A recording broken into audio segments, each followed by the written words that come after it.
The start of the modern age, the 15th and the 16th centuries. This PowerPoint belongs to two units in your book, Unit 1 and Unit 2. But don't worry, I adapted the content of both units to become in only one.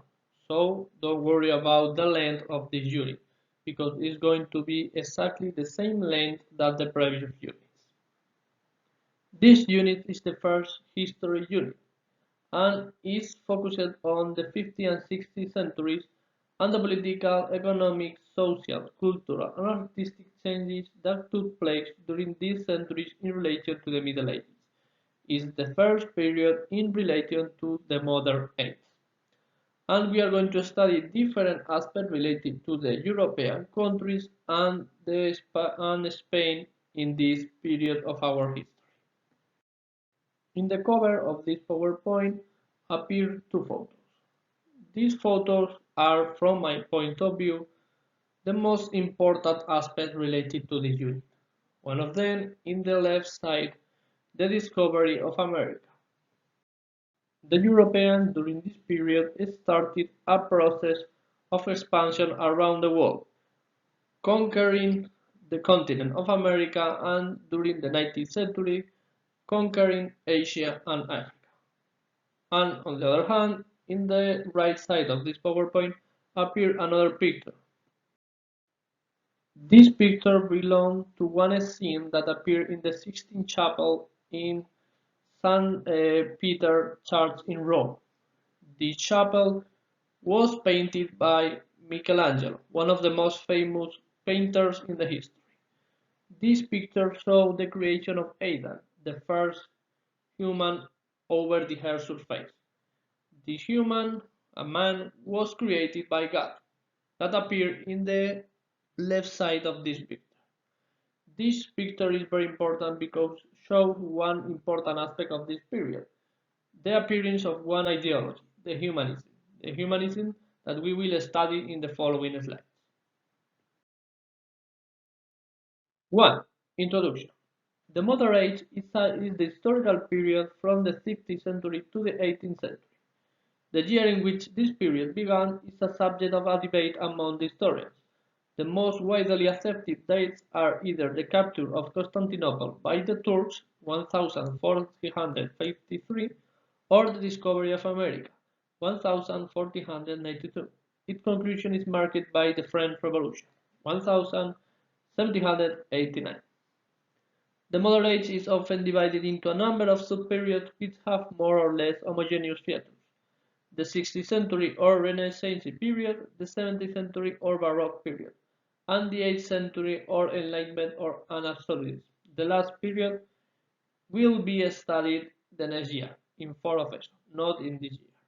In this unit and in this year we are going to study the first period, the Renaissance period, and the Baroque period during the 17th century. Before the Modern Age, there was a period of transition during the 15th century. Overall, during the second half of the 15th century. During this period occurred many changes that are going to introduce the new era, the Modern Age. Now I'm going to highlight some of these changes. In the international panorama appeared different transformations that are going to change the political issues and international issues in Europe and in the rest of Asia and in Africa. First of all, the disappearance of the Byzantine Empire, following the capture of Constantinople by the Turks in 1453. The Western Christianity fell increasingly under the threat from the Muslim world again. The end of the Reconquista period in the Iberian Peninsula produced that Portuguese and Castilians carried out an incredible expansion, sea expansion in the Atlantic Ocean, in Africa, in America, and in Asia during the 16th century. Thanks to these discoveries, some countries such as Spain and Portugal established extensive colonial empires whose wealth stimulated the world trade. Finally, and in relation to the international panorama, the struggle for the European hegemony confronted the major states against one another. During the 16th century, the Spanish state imposed its dominance against the Turks and France. During this period appeared political changes. The feudal system entered in a period of crisis. The feudal kingdoms were substituted by modern states, the central monarchies, and authoritarian monarchies. The feudal economy, which had been focused on the possession of land, gave way to commercial capitalism, which was based on the accumulation of large amounts of capital through the trade and colonization. The large amounts of gold and silver. Producing this process, the bourgeois gained greater importance with the society of the three states. In relation to the religious aspects, the Western religious unity collapsed or disappeared. This rupture was prompted by the Protestant Reformation and gave rise to a number of serious armed conflicts known as the Wars of Religion during the 16th century and the 17th century. Finally, the medieval culture was replaced by a new worldview, the humanism, which was focused on the human being, giving rise to a new artistic style, the Renaissance. All these aspects that I highlighted before, we are going to develop in this aspect in the following slide. This is only a one introduction. In the right side of this slide, you can see a picture where appears one strange man with 4 arms and 4 legs. Is not an alien, don't worry. Is the Vitruvian man. Is the best example to understand this cultural change known as humanism. To understand better the importance of the Vitruvian man, this invention created by Leonardo da Vinci, it's very useful that you watch the link that appears below this picture. Okay? In this slide, you can see an historical timeline. This historical timeline belongs to the modern age period, where appear the most important dates or historical events occurring during this historical period, such as the discovery of America, the first circumnavigation of Magellan and Elcan, or the reign of different Spanish kingdoms, such as Philip II or Charles I, or important cultural events such as the publication of first edition of Don Quixote de la Mancha.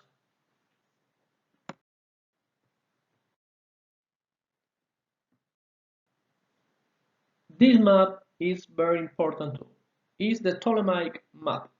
Ptolemy was an important Greek geographer, and all the navigators, all the European navigators used this map as the perfect map in relation to the world known by the Christian and the Europeans at the end of the Middle Ages. Here perfectly or almost perfectly depicted the European continent, with good precision to the north of Africa and the Middle East. But the European geographers didn't know perfectly the Asian territories. This territory was India, the island of Ceylon, very big as you can see, and in all this area the kingdom of Katai. Katai was the name that received the kingdom of China by the European geographers.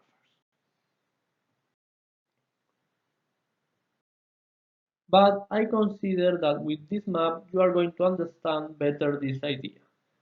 In white, in this map appear the known territories for the Europeans. The European continent, North Scandinavian Peninsula, the north of Africa, Middle East, with a mixed color between orange and light brown appear the little known territories such as the Sahara Desert, some part of Russia, India, and China. And in brown appear the unknown territories, all the American continent, the sub-Saharan territories, the continent of Oceania, and the most important part of Asia. So as you can see, the European geographers only know only knew the one-third of the emerging territories around the world. This knowledge about the world geography is going to change radically during this period of the history with the discovery of America and with another important discovery that we are going to study next. The Age of Discoveries. The Age of Discoveries was a sub-period that belonged to the Modern Ages.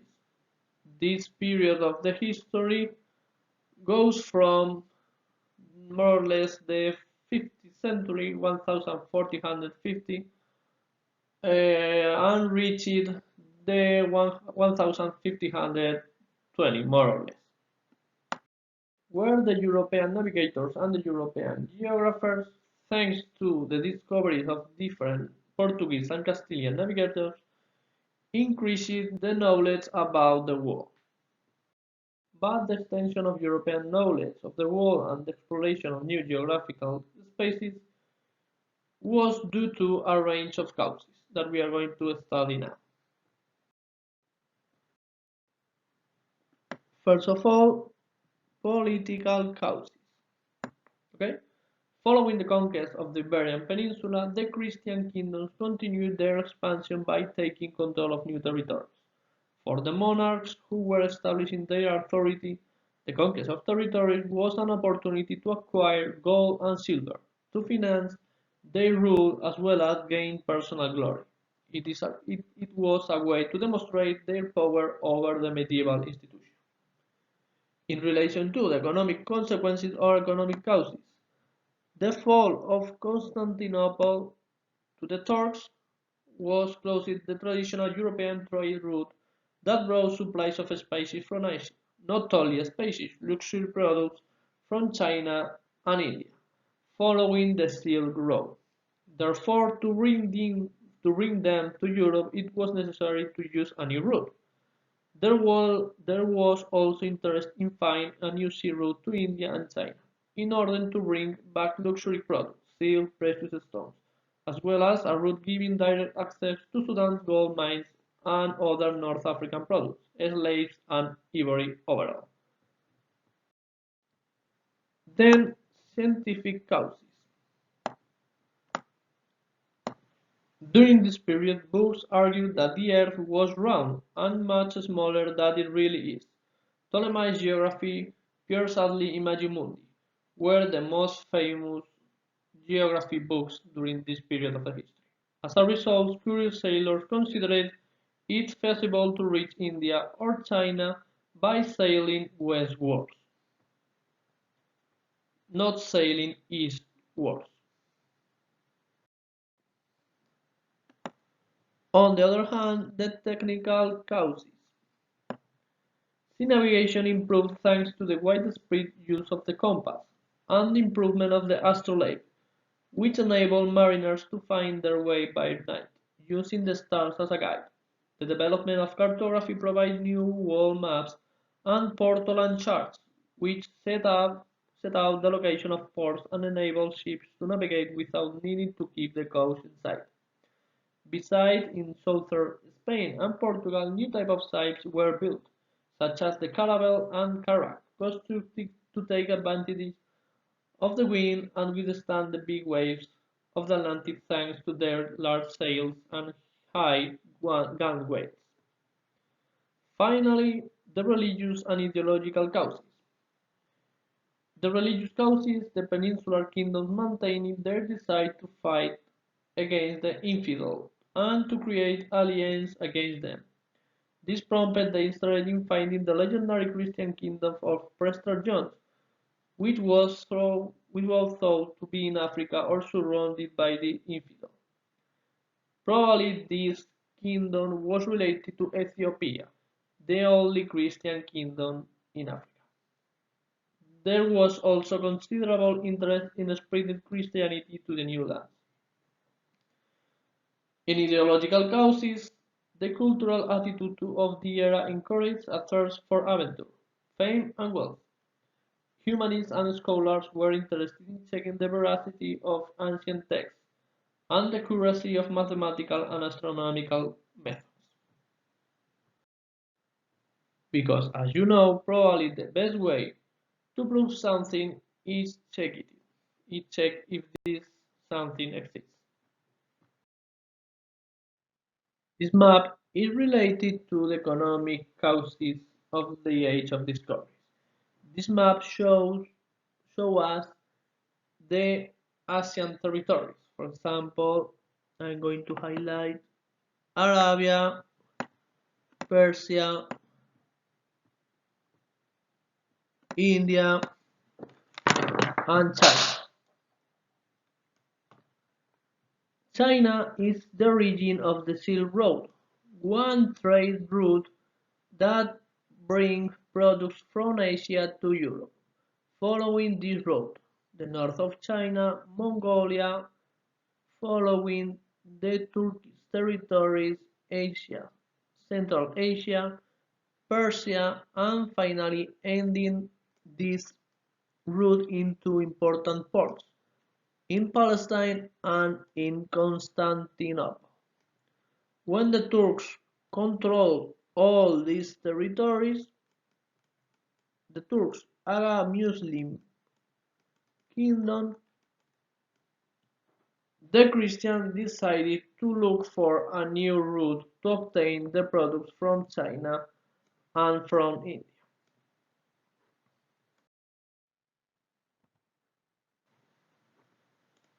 But how could the Europeans trade with Asia without, without the Turks as intermediaries? To understand better this idea, I'm going to use this map that you can see here in the yellow circle. Is one world map depicted in Florence, one city of the north of Italy in the middle of the 15th century. Okay? This is Europe, the north of Africa, and Asia. The target is reach these territories without cross the Turk territories. So one way to achieve this goal is sailing to the south and looking for the southwest point of Africa. But if you consider that the world is around, you can sailing to the west and reach these territories using the sailing. As I'm going to explain after, the Portuguese are going to follow this idea and the Castilians are going to follow this idea.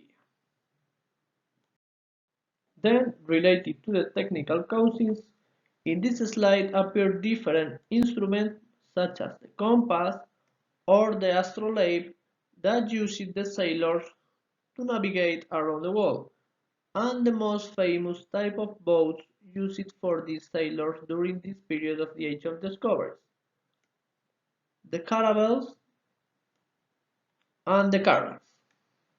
For example, during the travel of Christopher Columbus to America, they used three boats, one carack, La Santa Maria, and two caravels, La Pinta y La Niña. But who were the protagonists of this age of discovery? The main characters during this period of the history were two South European kingdoms, Portugal and Castile.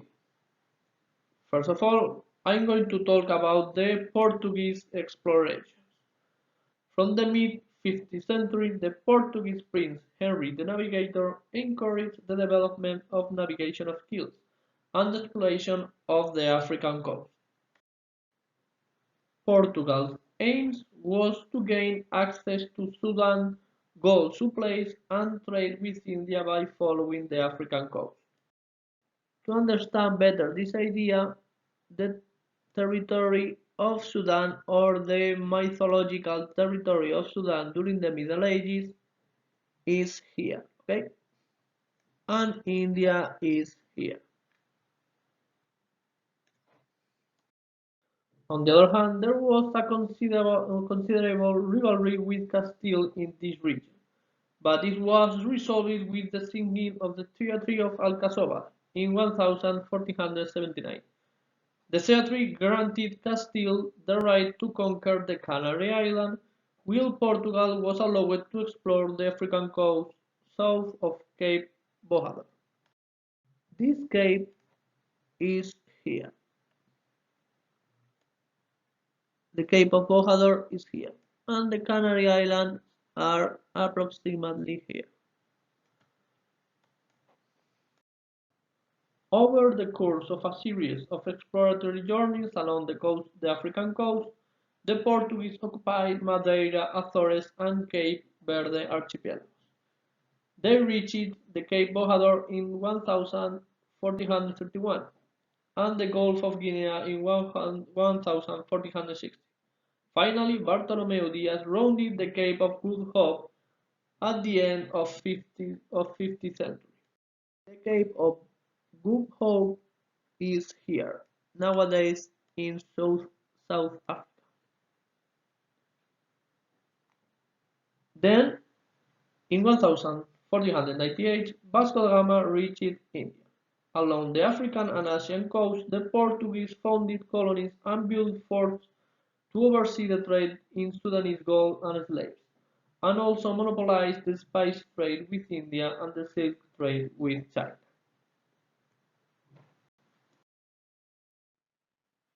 So, as you can see in this slide, appear some of the most important navigators during the Portuguese exploration. The Prince Henry the Navigator, Bartolomé Diaz, who round the Cape of Good Hope here, and finally the navigator Vasco da Gama, who reached the city of Calcutta in India. On the other hand, the Portuguese had to compete with another peninsular kingdom, Castile, who, was, who started the Atlantic expansion at the end of the 15th century with the conquest of Canary Islands. The Portuguese monopolized the eastern route to reach India, so there was only another option to reach the Asian territories, and this option was navigate to the west. Option proposed by Christopher Columbus to the Catholic monarchs Isabel and Fernando at the end of the 15th century. This option is going to produce the discovery of America. America was discovered by Christopher Columbus, a sailor who may have been born in Genoa. His aim, based on his conviction that the world was round, was to sail westwards across the Atlantic to reach India. He first presented his project to the King John II of Portugal at the end of the 15th century, but the king rejected. It was then offered the Catholic monarchs who accepted the project of Christopher Columbus and signed one type of treaty with Columbus, the Capitulaciones of Santa Fe, in 1492. Columbus set sail with three boats from the port of Palos in Huelva. He stopped at the Canary Islands, and on 12 October 1492 he landed on the Caribbean island of Guanahani, which he renamed as San Salvador. This island belongs nowadays to the country of Bahamas. Before returning, he reconquered the island of Cuba and Hispaniola, the current island of Haiti and Dominican Republic, and was struck by their potential wealth. He returned to the New World on three further occasions before his death in 1506. He died believing that he had reached the Indies, which was the name used at the time to refer to insular India, South and Southern Asia. These territories were given this name and their inhabitants were called as Indians. But why does America receive that name? America received that name because Amerigo Vespucci, one Italian geographer, one Florentine geographer, named this new continent in one map created by him, and this map was gifted to the Count of Florence, and is the first map where appeared the new continent with the current name, America, in honor to Amerigo Vespucci, one geographer.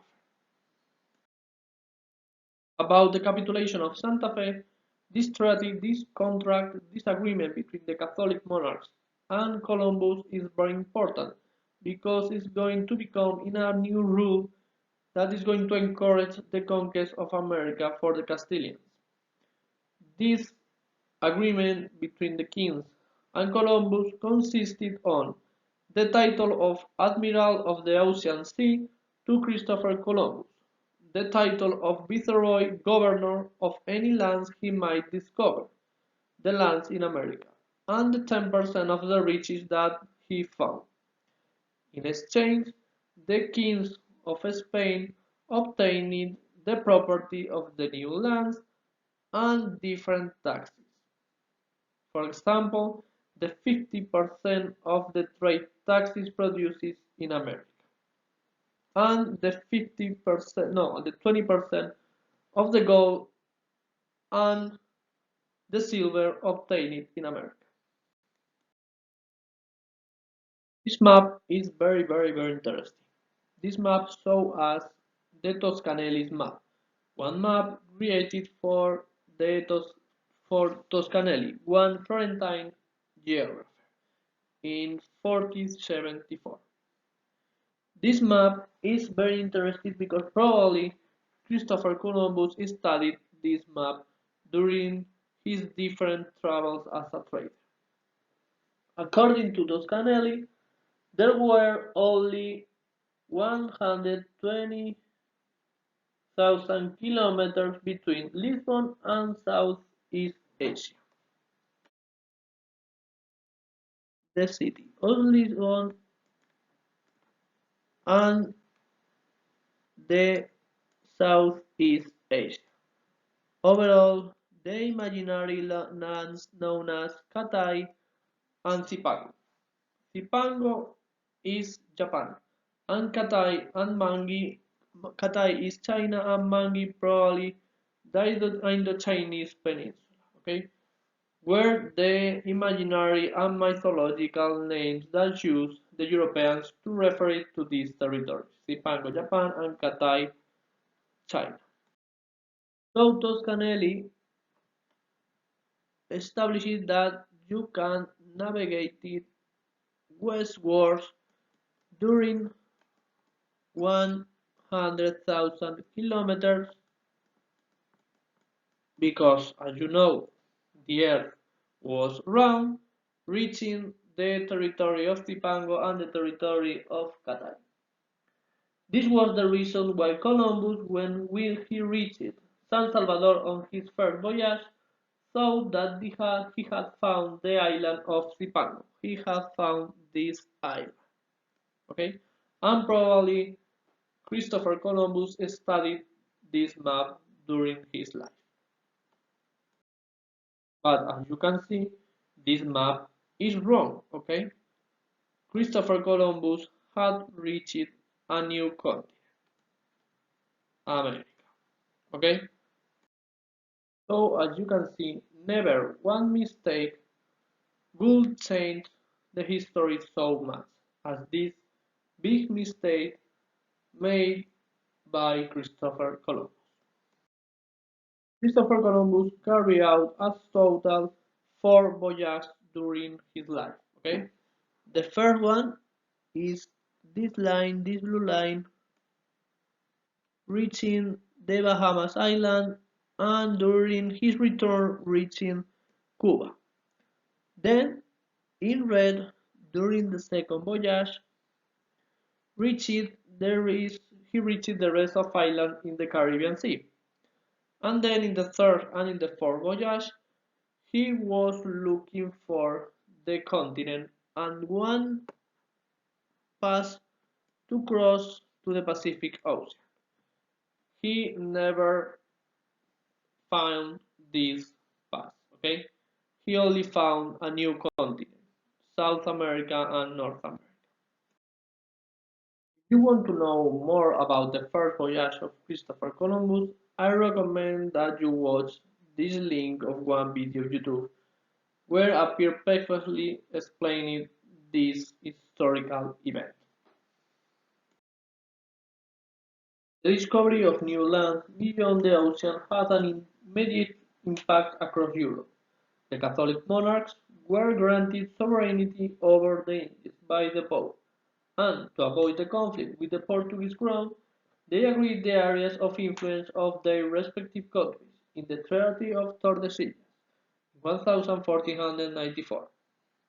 This treaty established a frontier 370 leagues to the west of the Cape Verde Islands. The lands located to the west of this line will belong to Castilla and those to the east to Portugal.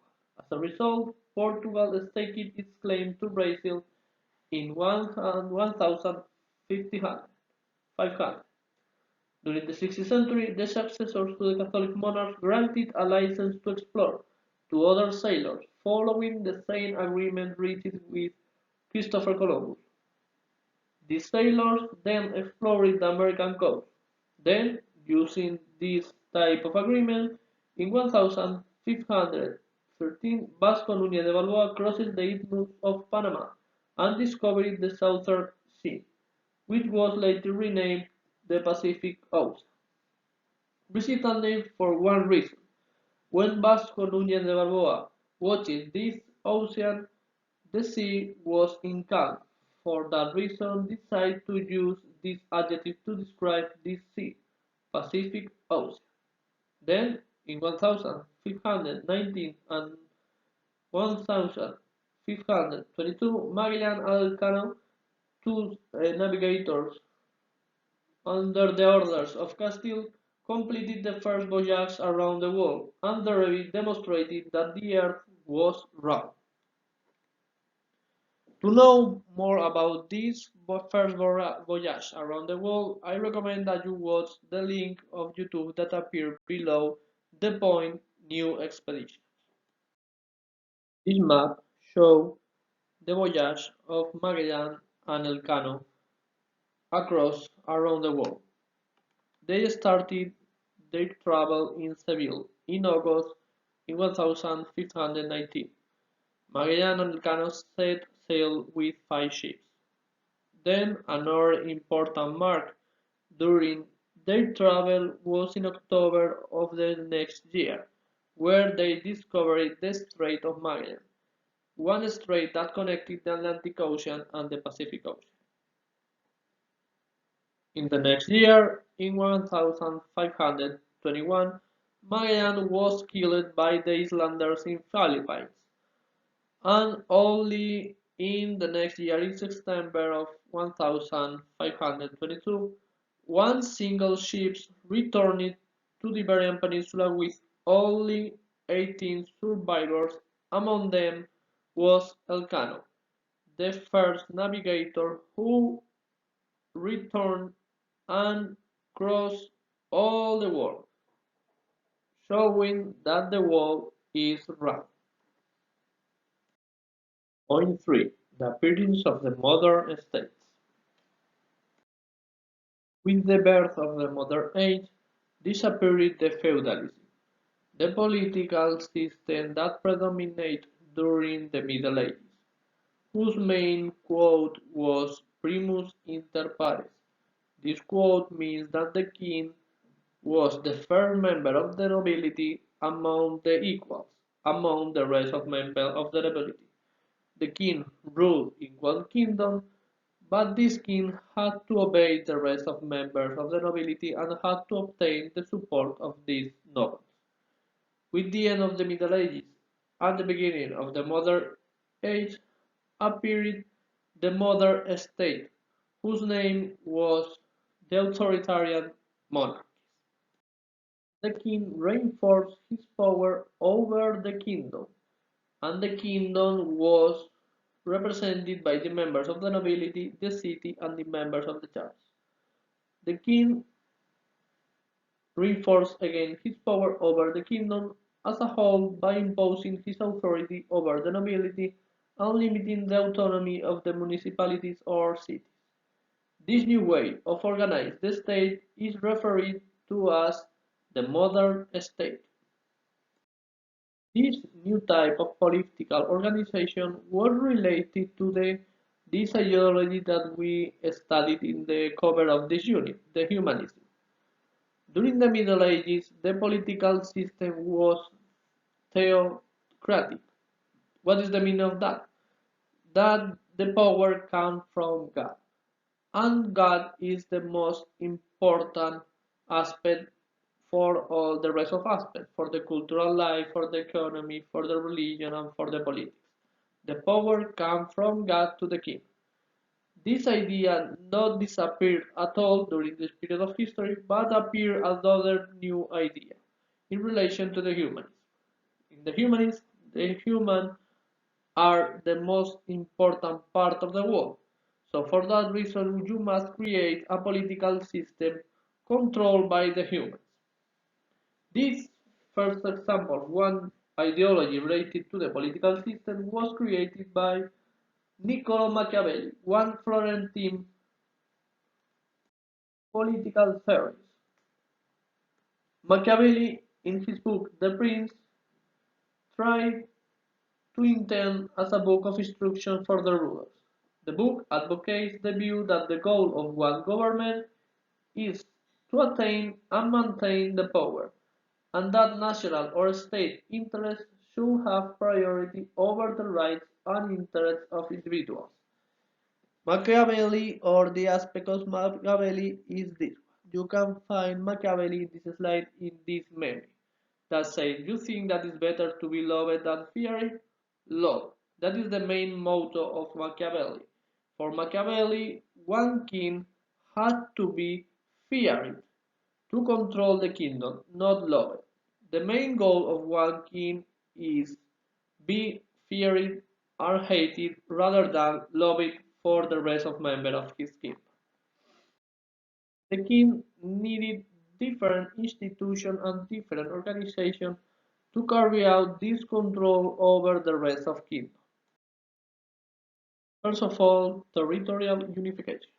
They unified their territories and extended the size of their state by waging wars and negotiating marriage alliances.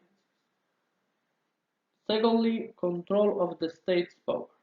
Monarchs imposed their authority on the high-ranking nobility, restricted the autonomy of the cities, exerted influence over the allocation of positions of authority, and summoned parliament, Cortes in Spain, as little as possible. Then improve administration. The monarch courts will be established in one city, which became the capital city.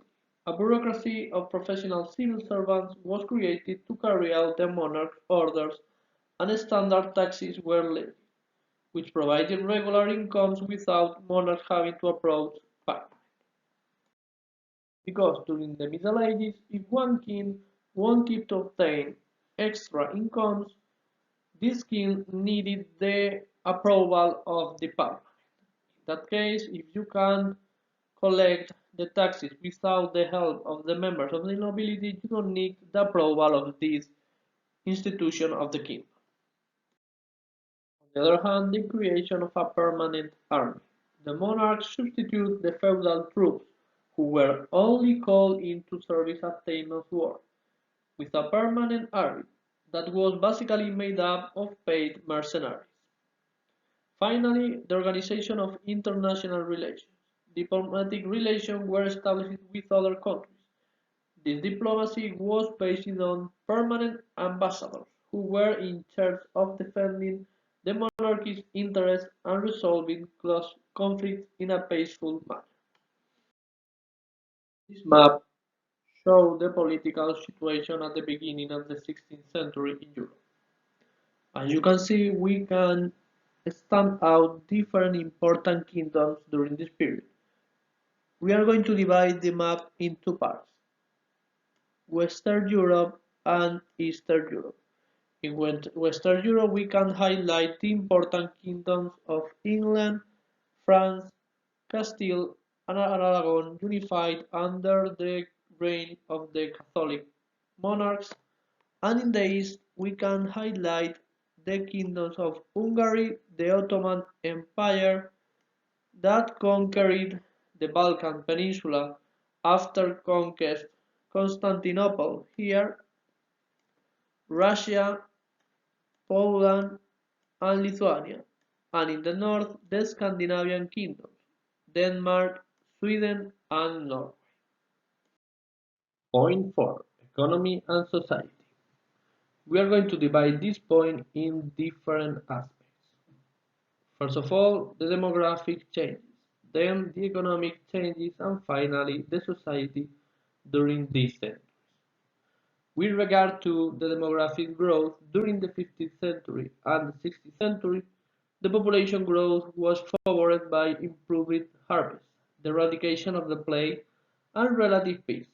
However, the population increase was slow as a result of the high death rate due to the infectious disease, the limited development in medical practice, and the lack of hygiene. The death rate is the number of deaths in one territory per 1,000 inhabitants. That is the meaning of death rate. This population growth gave rise to higher demand for agricultural and handicraft products and stimulated the trade, producing an economic growth. That is the second point of this point. We are going to divide the economic growth in the different economic sectors. First of all, the agrarian activities continue to account for most professional activity. In the 16th century, the agricultural sector was encouraged by gad harvest and the clearing of new land. The clearing of new land means that they obtaining new agricultural lands, cutting forests, or reclaiming new territories to the sea, using techniques such as the polders in Holland or the channels in England. On the other hand, the handicraft sector avoided guild control by developing a system of home working, whose name is domestic system, in which the business people provide the peasantry with raw materials and tools to make products at home. They will then collect them and sell them on. This type of economic activity was very usual in the textile sector. In relation to the trade, this economic activity grew as a result of geographical discoveries. Trade routes were diversified and new products from America were incorporated: tobacco, wood, coffee. The importance of the Atlantic and North Sea trade had a positive impact on the ports of Lisbon and Seville, as opposed to the Mediterranean trade, which focused on Italian ports. Finally, the emergence and early development of the capitalist economy system. At its outset, it was mercantilism or mercant capitalism, based on the accumulation of capital acquired through trade. The first banks were founded, both official ones, Taula de Canvi in Barcelona, and private ones, Fugger, Medici, two important bankers' families during this period. There was also greater circulation of money. Mercantile and banking operations were simplified. Cheques, promissory notes, and the first trading companies were established. I'm going to talk with more detail about these topics, about the trade and about the mercantilism during the following slides. Finally, I'm going to talk about the society. The society was very similar in comparison to the society during the Middle Ages. The society, as you know, was divided in three closed states: nobility, clergy, and the commoners.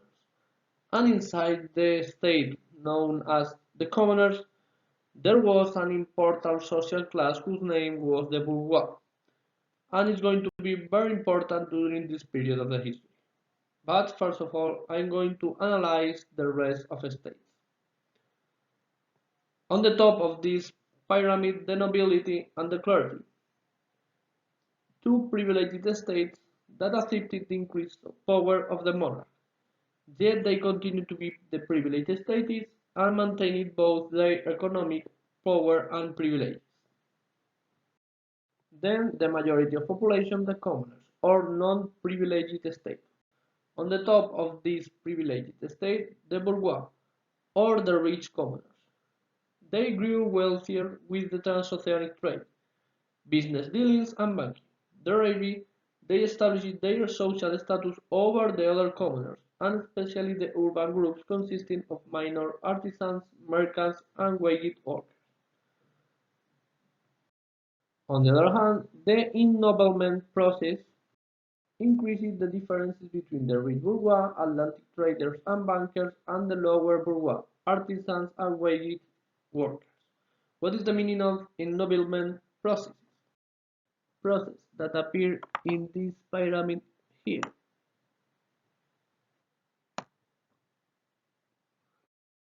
The bourgeois yearn to become a privileged state, to become a nobility, to obtain these privileges. For example, don't pay taxes or ability to carry with them weapons. During this period of time, there were two ways to obtain the range of nobility. One of them, getting married with one noble woman, or another way, carry out services to the crown, different military, economic, or political services to the king. So during this period of time are going to appear two types of nobility. The blood nobility and the service nobility. What is the difference between two types of nobilities? In the blood nobility, the noble is one type of noble that he had inherited his position from his father, and in the other case is a new noble, one ancient bourgeois that has obtained this position throughout different services to the king. Finally, the peasantry, or the peasants, made up the majority of the commoners. Their living conditions improved in Western Europe as they were freed from the servitude and worked their own land, or else were paid away to work the land of the nobility. However, in Eastern Europe, the peasants were more closely tied to the land, because in Eastern Europe there was an increase of feudal relationships between the lords and the peasants. Probably the most important economic aspect during this period of time is the trade and the different innovations that appeared during this period. In that map appear the most important international trade routes during the 16th century and the main products traded in these trade routes. First of all, I'm going to talk about the most important products in this international trade: the slaves, the spices, the gold, and silver, and the four most important international routes in the world trade: the Muslim routes, the Mediterranean routes, the Spanish routes, and the Portuguese routes. The Muslim routes that you can see in the map in yellow started in the current country of Indonesia, then passed for India, and in India divided in two ways. One of them from Goa to Istanbul following a land route, and the other one from Kochi to Alexandria following the sea route throughout the Red Sea. Then the Mediterranean route connected Alexandria and Istanbul with Venice and Antwerp, the two most important commercial cities in Europe, Antwerp in Germany and Venice in Italy. Then the Spanish merchants from Seville moved the,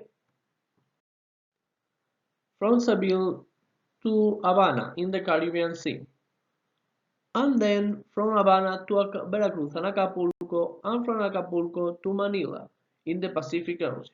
This route connected the spaces in Manila with the Spanish colonies in America and then jumping to Europe, to Seville. On the other hand, the Portuguese merchants used another type of route, one sea route that surrounded Africa, connected Lisbon with India, another territory where they obtained spices, probably the most important product in this international route. As you can see, in yellow appear the gold in Sudan and the gold in Mozambique. This gold was controlled by the Portuguese merchants, whereas the silver was controlled by the Spanish merchant in the silver mines in Callao, in the current country of Peru, and in the gold mine of Veracruz in Mexico. Why was so important the silver and the gold?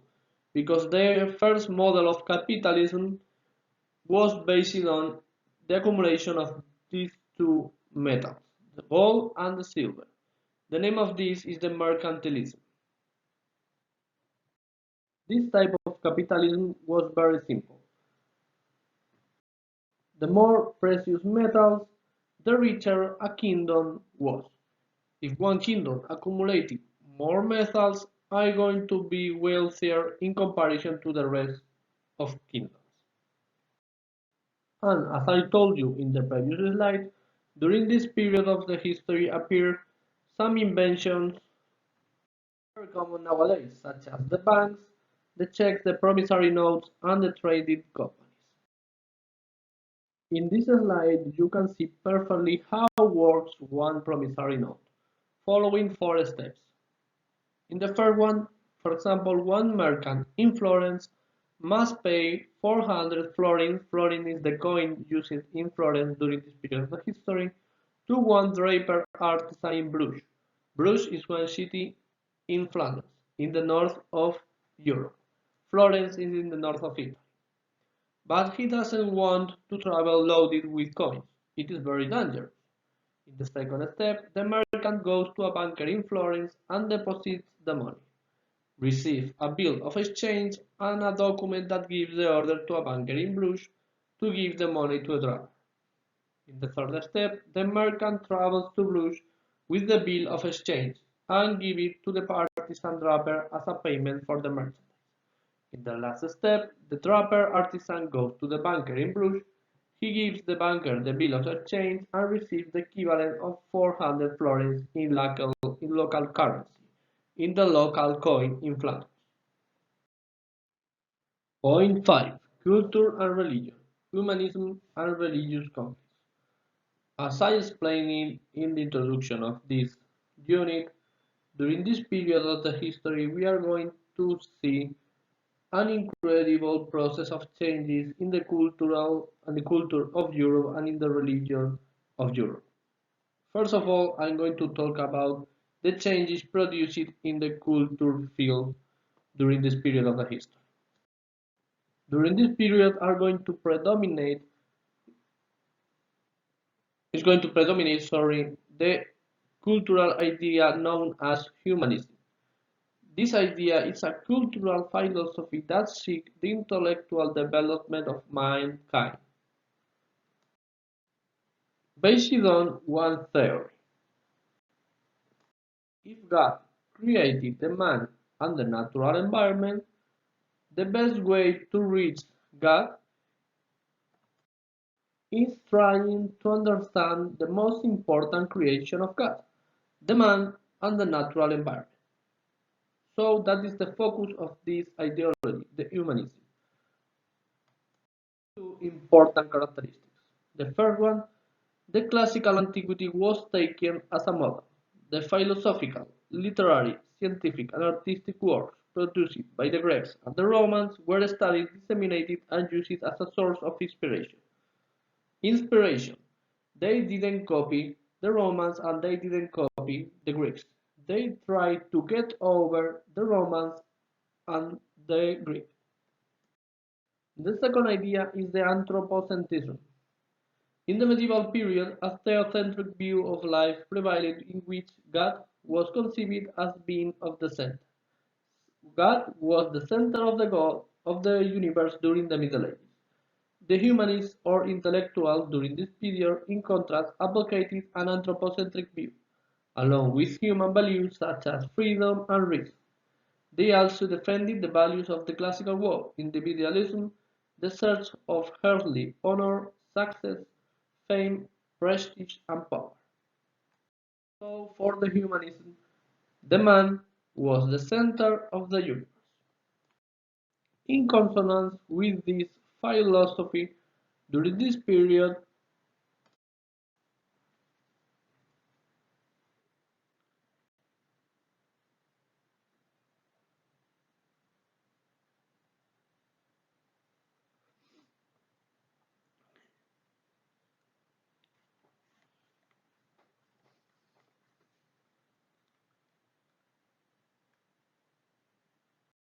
the message of the Bible with the message of the ancient philosophers, Aristotle and Plato.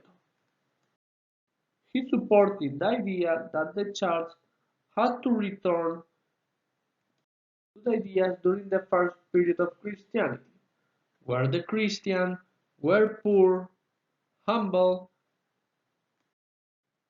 and the church avoided to accumulate wealth.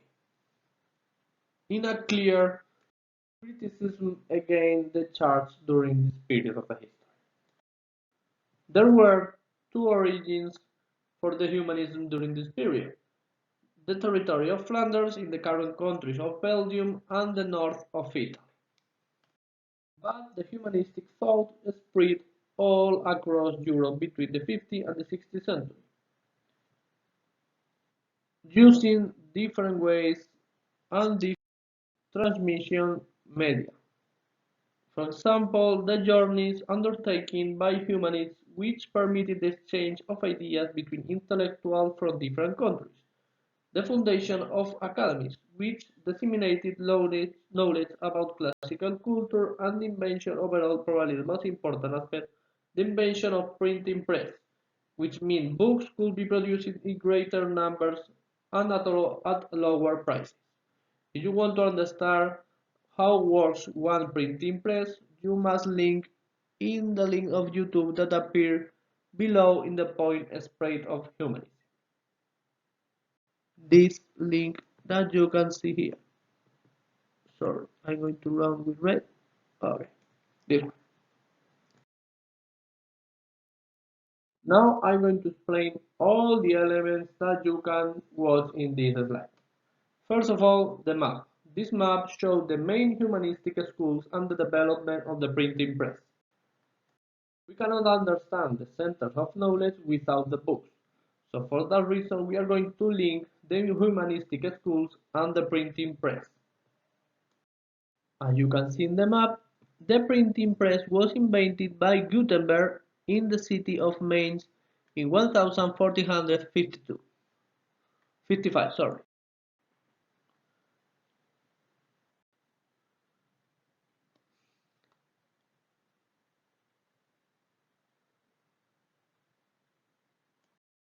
So as you can see, Mainz is just in the middle between Flanders and the north of Italy. So if you watch the dates, the first cities with one printing press after Mainz were the city of Flanders, the cities of Germany, and the cities of the north of Italy. Then the printing press passed to another territories, for example, France, Spain, England, and the rest of Europe. That is the aspect of the Johann Gutenberg printing press. But I imagine that you can understand better this idea if you have watched the video previously. Here appears another element, the Platonic Academy in Florence, sponsored by the Medici family. The Medici family was a dynasty of rulers who ruled the city of Florence during this period, during the 16th century. The origin of this family is a family of bankers who obtained the power against another family of merchants in Florence. The power of this family is going to be incredible. For example, one member of this family are going to become in a pope during the 16th century, and another member of this family is going to become a queen of France, Catalina of Medici. But for this point, the most important is the invention or the sponsorate of the Platonic Academy by Cosimo de' Medici in the middle of 15th century. It was the main humanistic center in Italy. This academy served as a model for the rest of Italy and the other European countries. As you can see in the map with the yellow points, there were academies in Salamanca, Seville, Valencia, Zaragoza, Barcelona, or in Paris, Tours, Naples, Oxford, and London. Centers of knowledge where this humanism was the base of these teachings. Let me come back again to Erasmus of Rotterdam. The ideas of Erasmus of Rotterdam were not original. There was a tradition of reforms into the church during all the Middle Ages. But during this period of time, there were different causes that are going to produce an incredible reform in the church and in the Christianity in Europe, producing the collapse of the religious unity that the Catholic Church had upheld in Western Europe. As a result, the Catholic Church launched the Counter-Reformation against this Protestant Reformation. But first of all, I'm going to explain the causes of this reform in the Christianity during the 16th century. There were three reasons behind this Reformation. The first one, the disdain of the papacy and clergy. The Roman Catholic Church was very powerful in Europe. However, many believed that popes were mainly concerned with their own interests. Bishops lived a life of luxury and did not reside in their dioceses. The lower-ranking clergy lacked education, didn't preach, and failed to set a moral example, and many religious orders didn't adhere to the established rules. For example, was very usual that the members of the clergy were getting married, and even more, they had children and they didn't heed it. So, as you know, it's absolutely forbidden in the church get married with get married with one girl if you are a member of the clergy, or one boy. To understand better this situation, I recommend you that search on internet information about the Borgia family, one Valencian nobility family, one of his members reached the position of pope in Rome. And this family is the best example of all these bad religious habits. The second cause is the abuses of the church. This included nepotism, or favoritism by the high-ranking clergy towards members of their own family, when allocating ecclesiastic positions, Nicolaism or common law marriage as practiced by many priests, and simony, or the sale of ecclesiastical posts. The Pope, Bishop, and Cardinals also sold forgiveness for sins to whoever bought a document of indulgences. So if you were a bad Christian, you only had to pay some quantity of money to obtain the forgiveness of your sins and reach the heaven. So as you can imagine, from a religious point of view, it's not a fair issue. Finally, the last cause behind this process is the humanism and the spread of this philosophy across Europe. These philosophers are going to defend reforms into the church and light criticism. But they didn't want to destroy the unity of Christianism, or they didn't want to criticize the authority of the Pope and the rest of bishops. They only wanted to change and to destroy these bad habits into the different members of the church. What is the problem? Some humanists went further and started a process of ideological and reforms into the church, criticizing some important pillars of the medieval and Catholic Church, such as the power of the Pope or the power of the rest of members of the Church.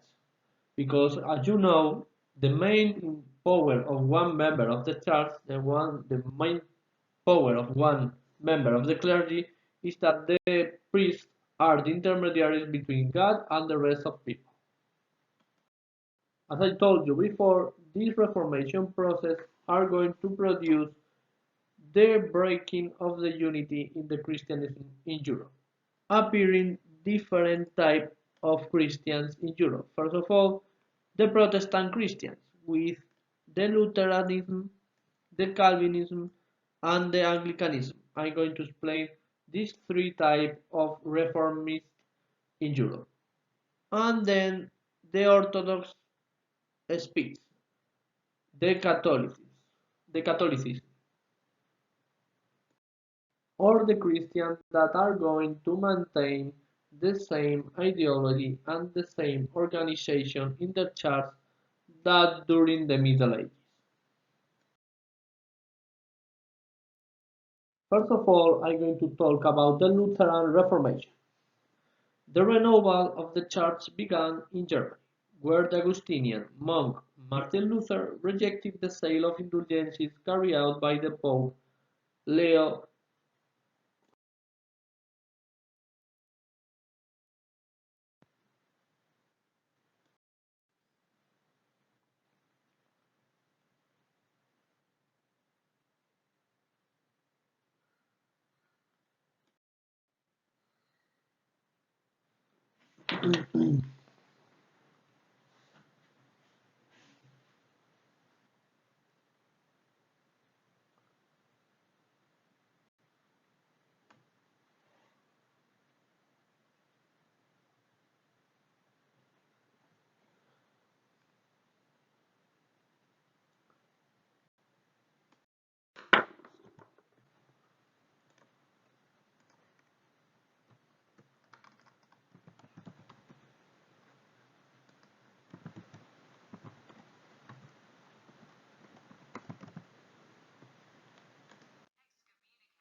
Is the severest punishment for one member of the church. That means that this member is expelled of the church. So for that reason, Martin Luther, under the eyes of God and under the eyes of the church, is not going to be a monk anymore.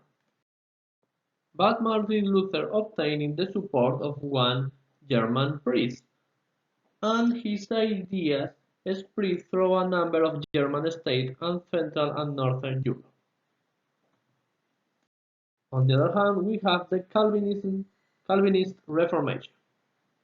In that case, the Calvinist doctrine was preached by John Calvin from 1536 onwards in Genoa, Switzerland. It was based on the belief in predestination, according to which people are destined by God to be saved or condemned. This doctrine was popular amongst the bourgeois of Netherlands, Switzerland, Scotland, France, and England. The Calvinists were known as Huguenots in France and Puritans in England. Maybe you know the name of Puritans. The Puritans, for example, were the sailors that navigated from England to North America, and nowadays the North Americans celebrate Thanksgiving Day in honor of these Puritans that they were established in North America. Finally, the Anglican Reformation. The Anglican doctrine emerged in England.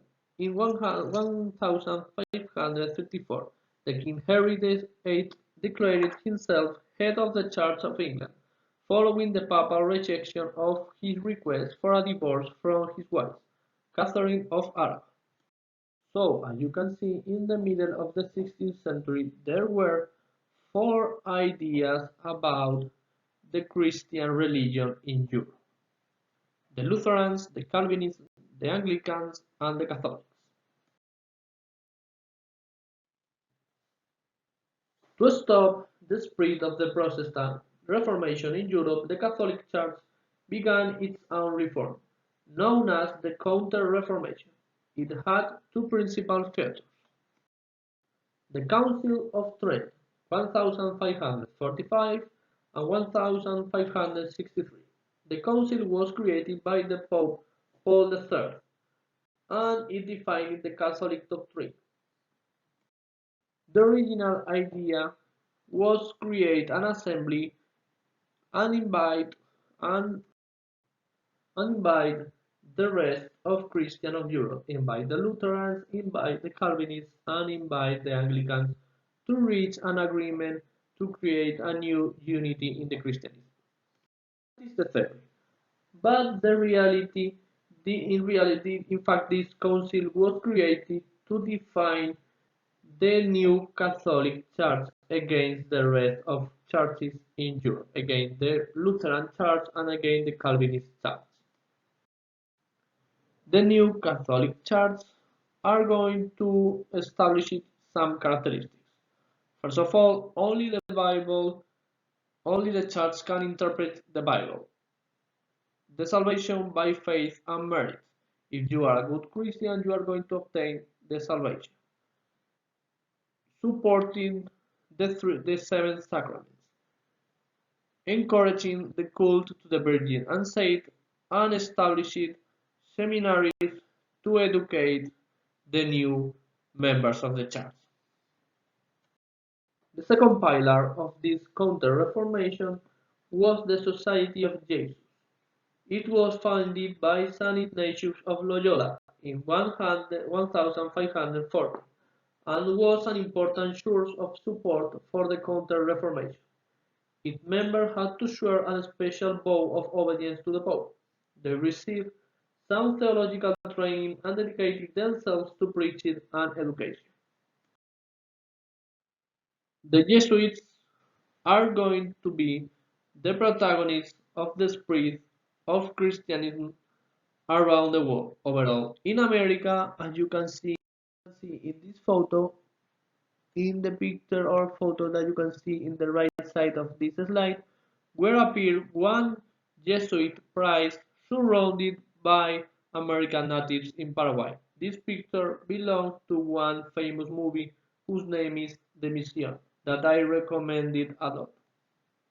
On the other hand, you can see in the left side of this slide one Jesuit, Matteo Ricci, who was the first Jesuit priest that reached China and entered in the court of the Chinese Empire. Do you recognize this building? It is one building in Alcalá, one important educative building in Alcalá. Is the Jesuit school in the neighborhood of Ensanche in Alcalá de Henares. As I told you before, the Jesuits dedicated a great effort in spread the new Catholicism around the world, and they consider it and consider nowadays that the best way to spread these ideas is throughout the educative system. So they are going to found different schools and high schools around the world. This is one example, the Jesuit school San Ignacio de Loyola in Alcalá de Henares. Now I'm going to explain the main theological and religious differences between the three branches of Reformation churches. First of all, the Lutheranism, that appeared in Germany. The main philosopher related to the Lutheranism is the founder of this idea, Martin Luther, and the main principles were and are nowadays. The salvation is achieved by the faith, not by merit. What is the meaning of that? That if you believe in God, you are going to obtain the salvation. That's all.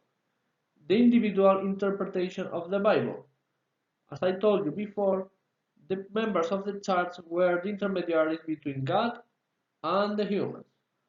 But Martin Luther said that you don't need the interpretation of the Bible of one priest. You only have to read the Bible and interpret it as you want. The rejection of Pope's infallibility.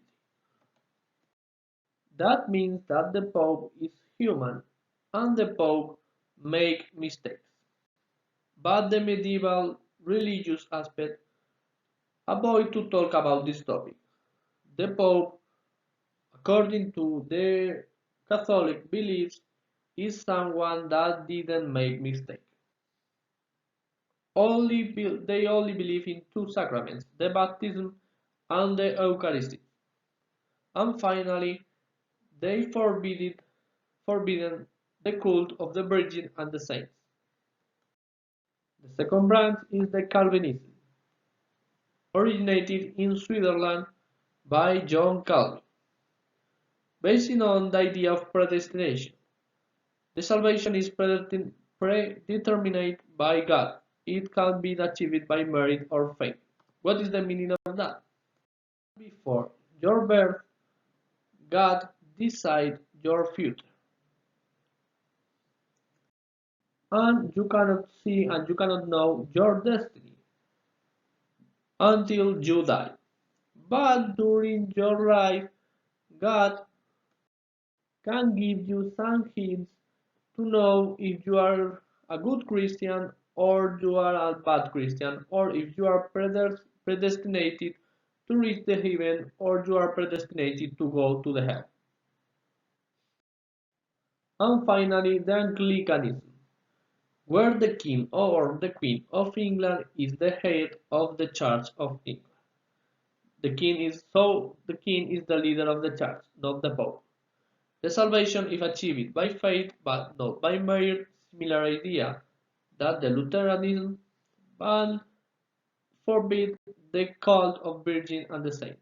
In that case, the Anglicanism is an intermediary way between the Calvinism and the Catholicism.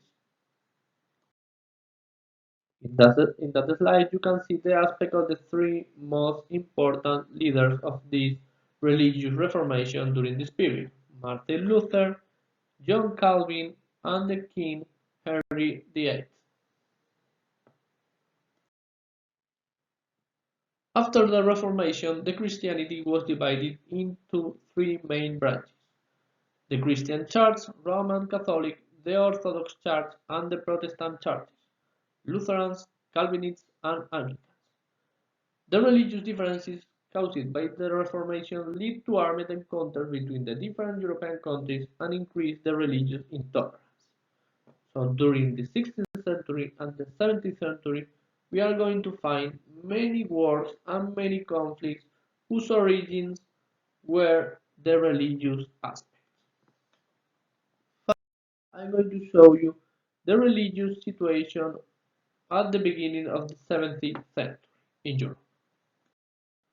The Roman Catholic Church predominated in the Mediterranean countries, in Spain, in Portugal, in Naples, and in France,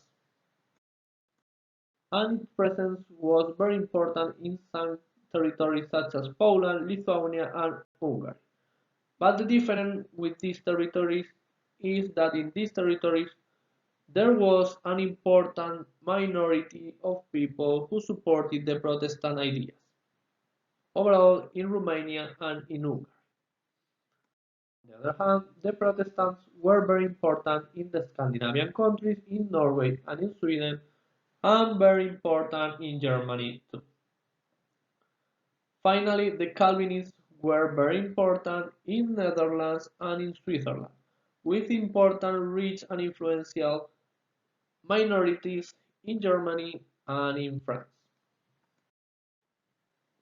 The Orthodox, another branch of the Christianity, predominated in Russia and in some territories on Balkan Peninsula, such as Serbia or Bulgaria, whereas the Muslims controlled the north of Africa and some areas of the Balkan Peninsula controlled by the Ottoman Empire. So, as you can see in the map, Europe is going to divide in six types of religions during this period. And these religious divisions are going to play an important role in the international relationship, in the foreign issues among the European countries and among the European kingdoms during the following centuries. And we cannot understand many aspects of our current daily life, of our current political aspects nowadays without study the religious division during this period of the history. Point 6. The Renaissance. The Renaissance is one artistic style and is the application of humanistic ideas in the field of art, lead to development of the Renaissance artistic style. It arose in Italy in the 15th century, 400, and extended across the rest of Europe during the 16th century, 500. We are going to focus on the territories of Italy because these territories are the center of this artistic style. And as I told you before, this artistic style is divided in two periods. These two periods use the Italian denomination, Quattrocento during the 15th century and Cinquecento during the 16th century. So we are going to use these two denominations to talk about the Renaissance period in relation to the artistic style. Now I'm going to talk about the characteristic of Renaissance. The classical antiquity provided the artistic model. This led to artists using the materials and forms employed by Greek and Roman artists. The art of Renaissance was inspired by nature and sought to represent the reality. It used mathematical methods such as modular theories to calculate the proportions, and linear perspective to represent the pictorial depth. This art returned to the anthropocentrism. The buildings were made on a human scale, and the human being was the protagonist of sculptures and paintings, in which ideal beauty, serenity, and equilibrium were the sought after. Artists gained a better social status and fame in various disciplines. They signed their works and were supported by wealthy patrons, such as the Medicis in Florence and the papacy in Rome. In relation to the third characteristic, the artists were inspired by nature. I want to highlight some important aspects. First of all, the Renaissance revived the importance of the human figure and its proportions. A return was made to the ideal.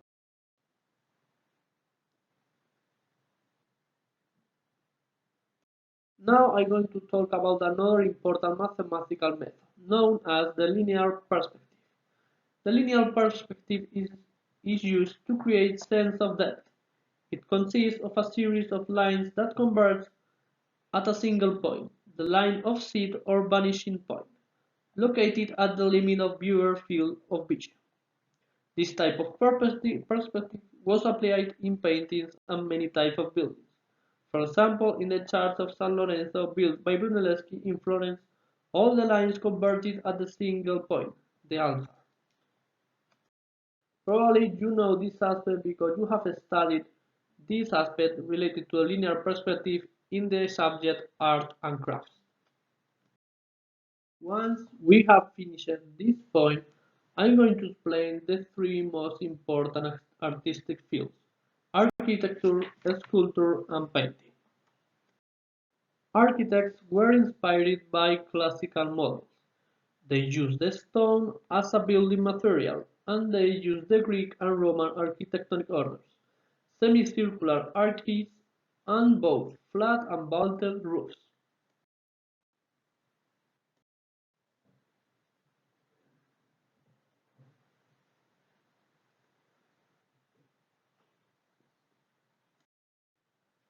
Walled palaces were constructed with a variety of floor levels and doors, and windows completed with pediments. Now I'm going to talk about the differences and the characteristics in both periods, Quattrocento and Cinquecento. During the 15th century, in Quattrocento period, Florence provided the birthplace of a new style. So Florence is the origin of Renaissance in Italy. Brunelleschi, one of the most famous architects during this period, inaugurated the Renaissance with the dome he built for Florence Cathedral. Subsequently, he established the model for Renaissance churches and palaces, the Church of San Lorenzo and the Pitti Palace. On the other hand, another important architect, Alberti, designed the facade of the Church of Santa Maria Novella and the Palace of Rucellai, both in Florence too. During the 16th century, in the Cinquecento, the center of Italian architecture moved to Rome, where the popes commissioned many buildings, for example the San Pietro Montorio and St. Peter's Basilica in Vatican, which was designed by Bramante and continued by other architects including Michelangelo.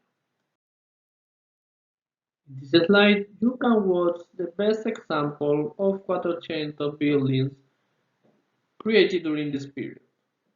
In this slide, you can watch the different buildings constructed by Brunelleschi and Alberti, the two most important architects related to Florence. San Lorenzo Church, the dome of the Cathedral of Florence, and the Pitti Palace. The dome of Florence Cathedral by Filippo Brunelleschi was built between 1420 and 1426, and the architect overcame the challenge of covering the enormous space of 41.7 meters. To do so, he invented a system of a double dome, an interior semicircular dome, and an outer pointed dome. They were linked and offered a contrast to one another. On the other hand, the Palazzo Rucellai by Leon Battista Alberti was built between 1446 and 1455 and follows the model used by Renaissance Palace. Blocks of stone are used for the different floors of the building and their projection decreases the farther up the building they are. The windows are framed by Doric, Ionic, and Corinthian pilasters, and there is a large cornice. The interior of the building is arranged around a patio. In the other side of this slide, you can watch the project and the construction of San Pietro Basilica in Rome and San Peter Basilica in Rome.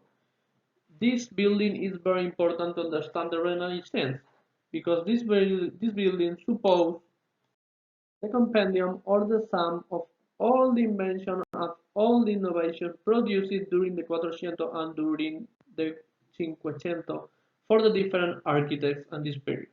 As you can see, there is an important dome in the church that used the invention produced by Brunelleschi. And on the other hand, for example, used the Greek cross plan to create this important church. Now we are going to talk about the sculpture and painting during the Renaissance. Under the influence of the classical art, the sculptors and painters took an interest in the naked human body, ideal beauty, and symmetrical and balanced compositions. They preferred subjects were the religious and mythological as well as portraits. First of all, we are going to talk about the sculpture in Quattrocento and in Cinquecento.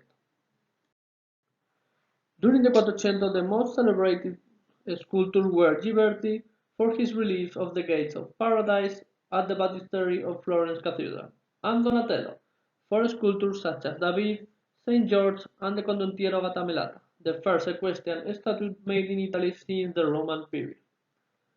During the Cinquecento, the most acclaimed sculptor was Michelangelo, who created works in marble that combined powerful effect with anatomical perfection. Among these, there are sculptures of David, Moses, or a number of Pietas, and the thumbs he carved for two members of the Medici family, Lorenzo of Medici and his brother Giuliano of Medici. In relation to the painting, we are going to divide again in Quattrocento and Cinquecento painters. During the Quattrocento, we are going to highlight some painters such as Masaccio, who applied his special interest in perspective to works such as the Trinity and the Tribute of Money, and Botticelli, who created a mythological paintings filled with movement, such as Primavera and the Birth of Venus. During the Cinquecento appeared the considered as great masters of the painting, and these three artists are going to influence the rest of paintings until nowadays. First of all, Leonardo da Vinci produces a few works, but they are very high quality. His major technological contribution was the fumato technique, which he applied in works such as Last Supper, Mona Lisa, and the Virgin of the Rocks. Then Michelangelo, as a painter, displayed a special interest in nudes, movement, variety of poses, drawing, and the depiction of volume. His main work was the series of frescoes that decorate the Sixtine Chapel in the Vatican. The ceiling is decorated with scenes from the Old Testament, and the altar wall displays his last judgment. For example, in the first slide in the cover of this PowerPoint, you can watch one of these scenes, the creation of Ada, that I use to explain the humanism.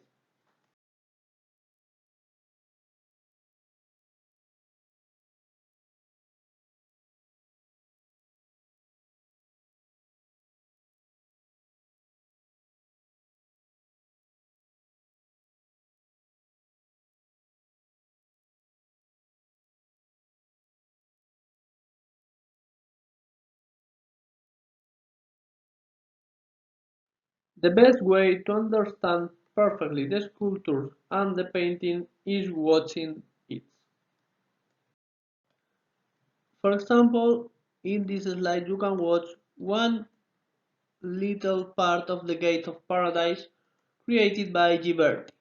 In that case, Ghiberti applied the idea of depth in the sculpture. Then you can watch the sculpture of David of Donatello and the David of Michelangelo. These two sculptures are very interesting. Probably you know the legend of David and Goliath. These myths appear in the Bible, and these myths tell the story of one shepherd whose name is David, who tried to fight with one giant, whose name is Goliath. As David cannot defeat this giant using his strength, he had to use his engine. So for that reason, he is going to obtain the victory in this battle against the giant Goliath. And both sculptures show different scenes of this myth. In the Donatello of David appears David victorious, stepping the cat head of the giant Goliath. So David appears after the battle with Goliath. On the other hand, The David of Michelangelo appeared David before the battle, studying the situation before the battle against this giant. So both sculptures are related to the same myth, but both sculptures show different scenes of this myth. If the David of Donatello appears after the battle, the David of Michelangelo appears before the battle. Then, in this slide appears another sculpture, the Pietà of Michelangelo. This sculpture is important for two aspects. One of them is the composition. It's a triangular composition, as you can see if you watch the sculpture. I'm going to draw the triangle, more or less. On the other hand, I want that you pay attention to the face of the Virgin. The Virgin is depicted as a young woman, not as an old woman, as appeared depicted in the different virgins during the Middle Ages. So it's a great innovation carried out by Michelangelo during this period. Afterwards, some examples of important sculptures during the Renaissance. I'm going to show you some examples of paintings that I told you before. I'm going to talk about some important paintings of Botticelli, the Primavera and the Birth of Venus, where you can see the most important characteristic of Botticelli painting. This light movement in the figures, as you can see in these figures, and the representation of mice in the painting. So Botticelli was the first painter during the history that broke the topic of Middle Ages, that broke the religious topic in paintings that come from the Middle Ages. So Botticelli is going to reproduce mice in his paintings, in comparison to the paintings from Middle Ages, whose main topic were the religious aspects. In this slide appear some examples about painting drawn by Michelangelo and Leonardo da Vinci. Probably the most important painting of Michelangelo are the scenes depicted in the Sixtine Chapel, in the ceiling of the Sixtine Chapel and in the altar of the Sixtine Chapel. Michelangelo's painting is characterized by the importance given to drawing and movement. In the vault of the Sistine Chapel, in the vault or in the ceiling is the same with a frame of illusionistic architecture. He created nine scenes from the book of Genesis, which are surrounded by naked doves, prophets and sibyls. A sibyl is a girl prophet.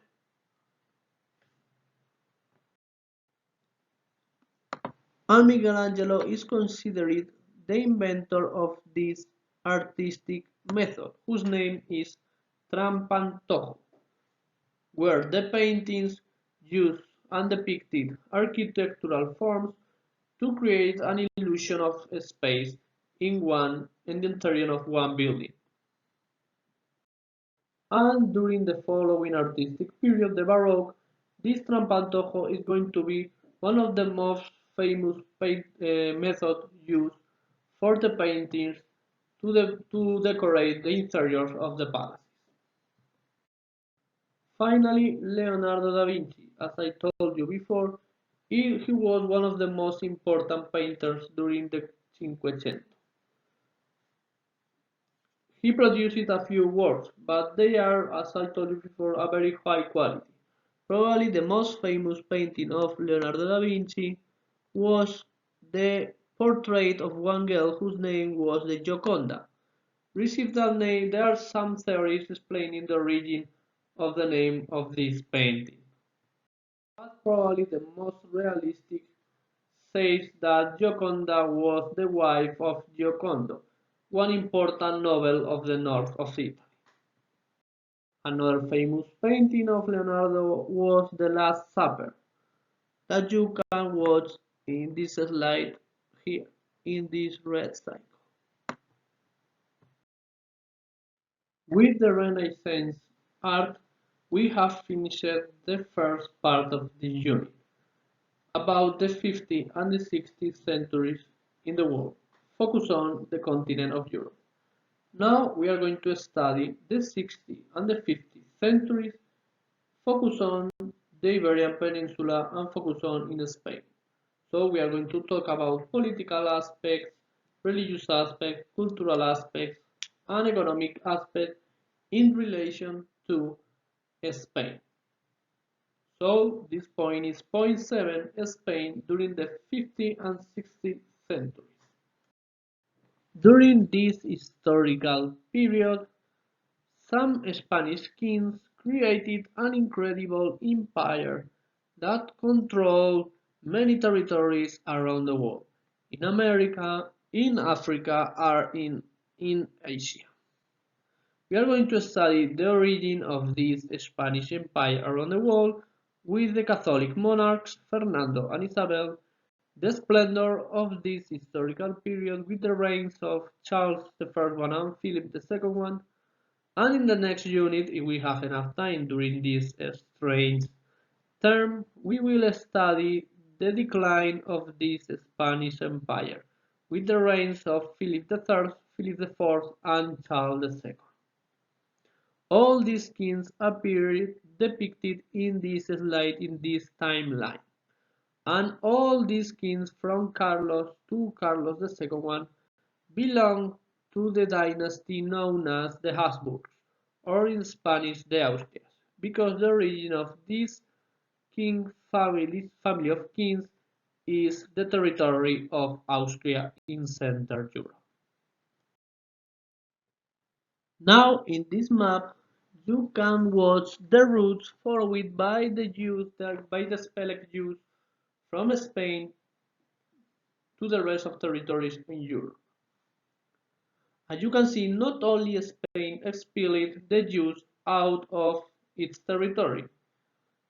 In another different dates, some kingdoms such as Portugal, France, Germany, England expelled the Jews out of their territories.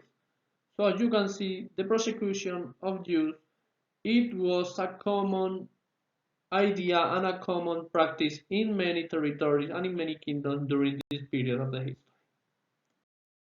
Now I'm going to propose you one interesting game when we can escape out our houses when the quarantine finishes. As you can see in this slide, appear depicted the Catholic monarchs, and these monarchs are very related with our city, with Alcalá de Henares. There are three pictures, one, two, and three sculptures and three buildings related with the reign of Catholic monarchs in Alcalá de Henares. I would like that you walk around Alcalá and look for these famous buildings. Probably you know all of them. Now I'm going to talk about the foreign issues during the reign of the Catholic monarchs. To understand better their international relationship between the Kingdom of Spain or the Kingdom of Castile and Aragon and the rest of European kingdoms, we must know some aspect about the military forces of our kingdom. The most important troops in our kingdom in Spain were the Spanish tercios. This type of troop was organized into regiments, which was a military unit made up of 3,000 men armed with a variety of weapons. During the 50, at the end of the 15th century and the 16th century, they consisted of a pikemen that you can see here, one of the most important soldiers in the Spanish tercios, who prevented the enemy from approaching, and the soldiers called arquebusiers, that you can see with the number 2. And musketeers, because they use firearms called arquebuses and muskets, with number 1. So as you can see, we are talking of one modern army that used gunpowder instead of metal weapons, more important during the Middle Ages. The tertios were under the command of officers, a captain, a second lieutenant, and a sergeant, and 10 corporals. And in this slide, you can watch some of the most important battle techniques used for these tercios during this period of the history. These famous Spanish military units were very important to understand the spread of the Spanish Empire around the world and the different successful victories in the different battles carried out for the Spanish army in Europe and in America. If you are more interested in this military troop, I recommend you that you watch this link of one video in YouTube. Now I'm going to talk about the Catholic monarch's foreign policy. First of all, I'm going to talk about the military expansion of Catholic monarchs throughout the Mediterranean Sea and the Atlantic Ocean. The expansion in the Mediterranean Ocean is going to be protagonized by the Crown of Aragon, who continued with its long-running rivalry with France. This rivalry will lead to the recapture of Roussillon and Sardinia, these territories in the north of Catalonia, in southern France, and the conquest of Naples, this kingdom in the south of Italy, which led to the definitive expulsion of the French from the southern Italy.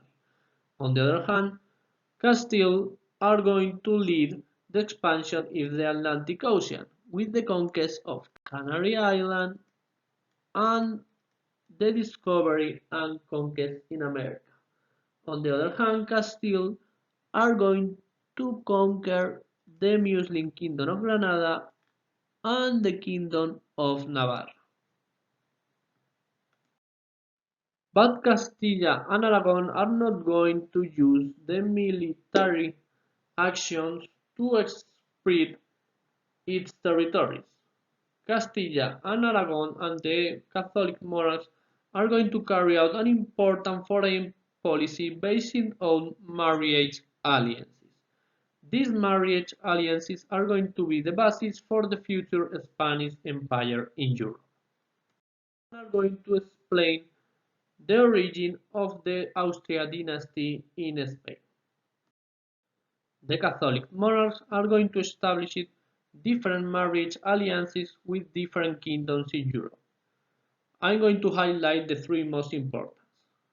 The Catholic monarchs are going to get married one of their son, the son Miguel, with one Portuguese princess. On the other hand, they are going to marry the Princess Catherine with the King of England. And finally, they are going to get married one of their daughter, the daughter Juana, with Felipe, the son of the German emperor.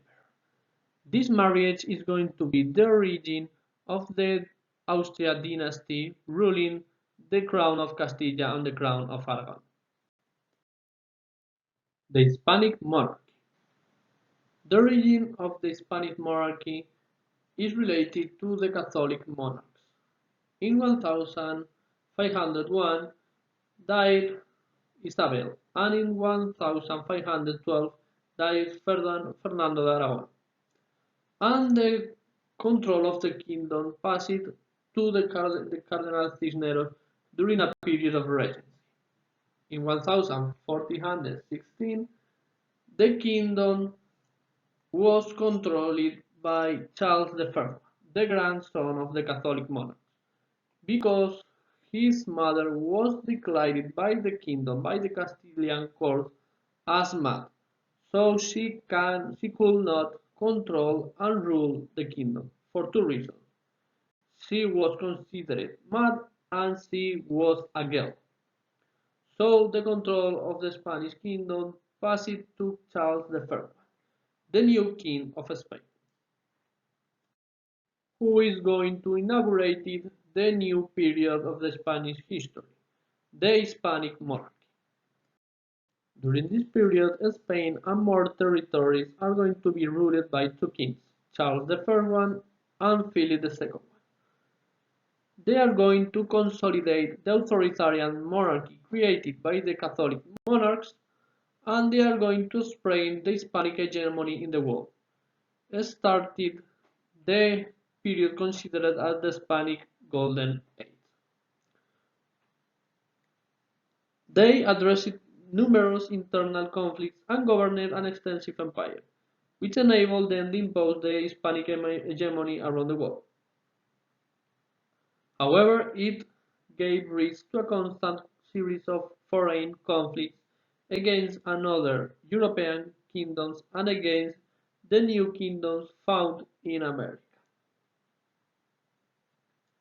Their reigns coincided with a period of demographic and economic prosperity, as well as a flourishing of art and culture known as the Golden Age. These monarchs are going to be assisted by a well-organized public administration.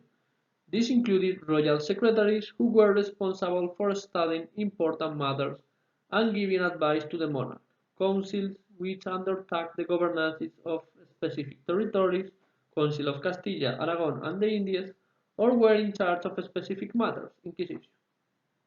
The organization of the territory was conceived as an association of states, not a unitary state. Take care with this.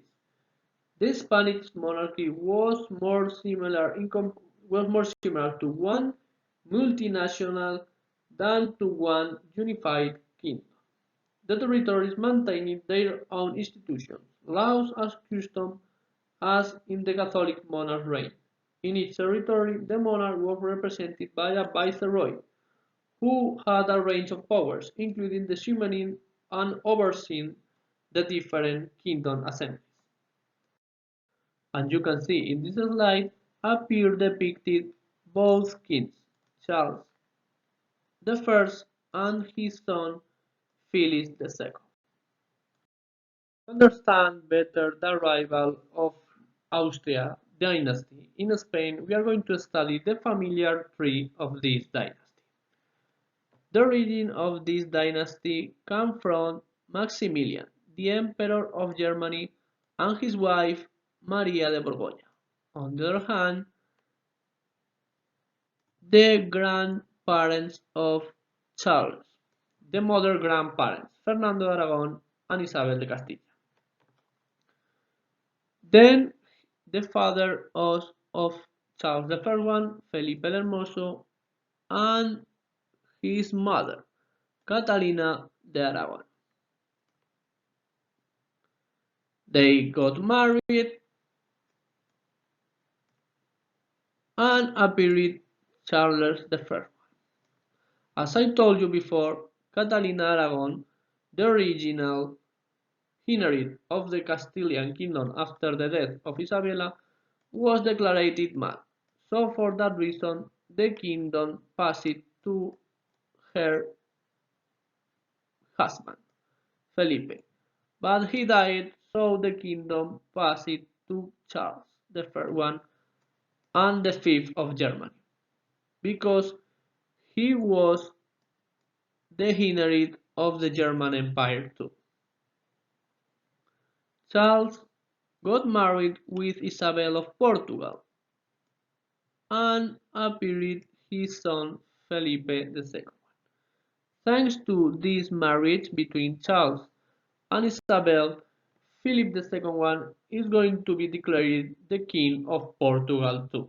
But we will talk about this when we talk about the reign of Philip II. On the other hand, I'm going to show you the map related to the heir, of Charles I. The heritage of Charles I. In purple appear the kingdom inherited by his grandmother, Isabel, the kingdom of Castile. In red appear the kingdoms and territories inherited by his grandfather, Fernando of Aragon. In yellow appear the territories inherited by the heritage of his grandmother, Mary of Burgundy. And finally, in light yellow appear the territories controlled by his grandfather, Maximilian the German Emperor. So as you can see, Charles the First one is going to control incredible and incredible territories in Europe. But Charles and his sons are not going to control all the territories in Europe. They are going to control many territories in other continents, such as America, Africa, and Asia, as you can see in this map. Now I'm going to talk about the reign of Charles the First between 1516 and 1556. I'm going to divide the reign of both kings, Charles the First and Philip the Second in domestic issues and foreign issues. In relation to the domestic issues, Charles was considered as a foreign king. For example, he didn't not even speak Castilian when he arrived to Spain. He asked for an enormous sum of money from the Cortes to Castilla to finance his election as the Holy Roman Emperor, as his election as German Emperor. Because I have to tell you that the Roman Empire, the Holy Roman Empire or the German Empire is the same empire.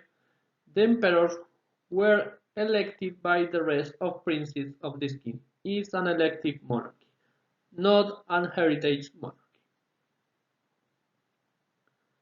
He also left the government of his Hispanic territories in hands of Flemish advisors, advisors that come from the current territories of Belgium and Holland. Too many revolts were that of the comuneros in Castilla and the brotherhoods in Valencia and Mallorca, which was a confrontation between the urban guilds and the nobility. Both sides revolted against Charles I and he didn't respond their petition. They were subjugated by the king's army. But the king accepted some petition of these revolutionaries, but not all. In the foreign conflicts, Charles I facing numerous conflicts. For example, the main enemy of Charles I in Europe is going to be France. France sought to dominate northern Italy, but lost the Duchy of Milan.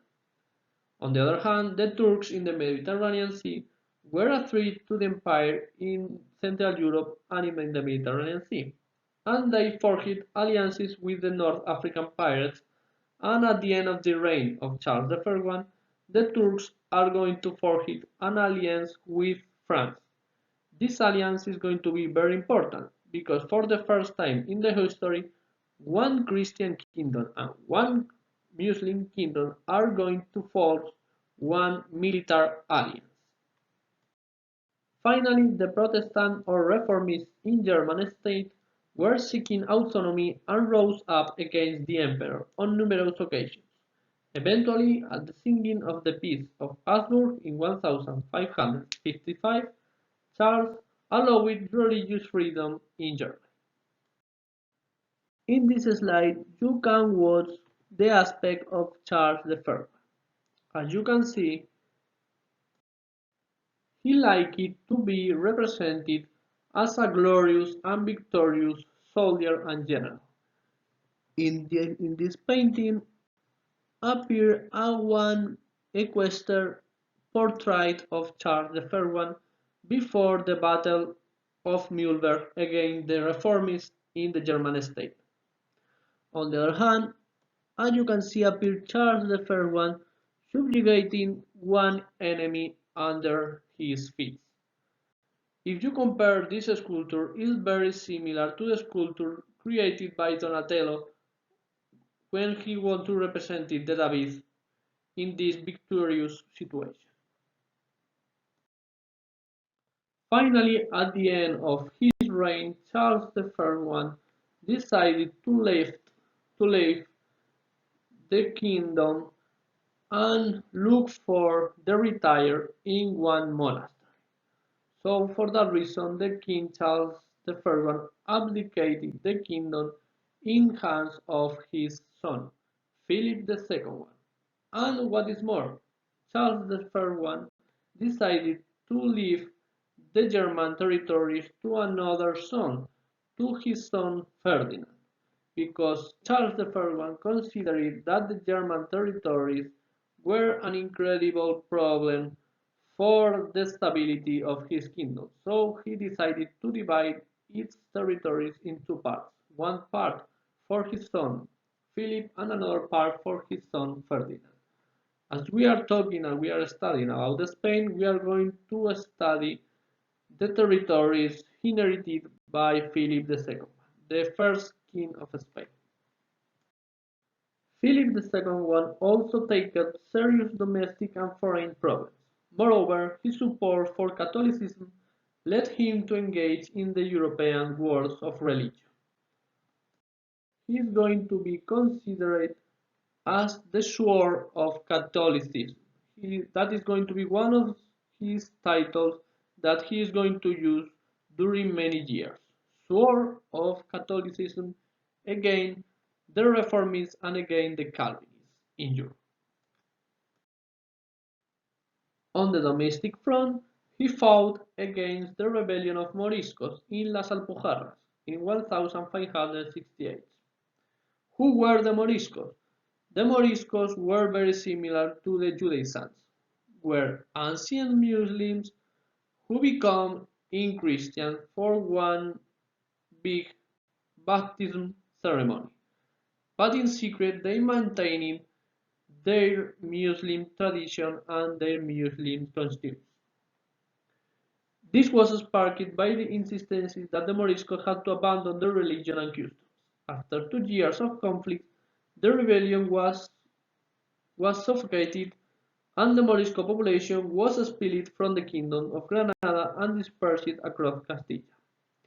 He also dealt with a rebellion in Aragon, where it was considered that the monarch's action had not represented the people, feudals, or traditional race of this kingdom. The rebellion was eventually put down by the king. But this type of rebellions of interior rebellions are going to be constant during the following reigns. Many territories in the Iberian Peninsula and in Europe are going to consider that the king is increasing his power, and this increase of power is going against the traditional laws supported in these territories. So they don't want to lose their self-government against the king. On the other hand, the foreign conflict faced by Philip II led to defeat the French in the Battle of Saint-Quentin and the defeat of the Turks in the Battle of Lepanto, which was won thanks to the naval alliance with Venice and the papacy. These were two of the most important victories during the reign of Philip II. Encouraged by these victories, Philip II's support for the Catholic causes resulted in his having to face a rebellion in the northern provinces of the Netherlands. As you can see in the previous slide, these territories were controlled by the Hispanic monarchy, the current territories of Holland and Belgium. They had adopted Protestantism and become independent in 1579. He also confronted England, which, as a Protestant country, supported uprising in the Netherlands and the attacks by corsairs of Spain trade with America.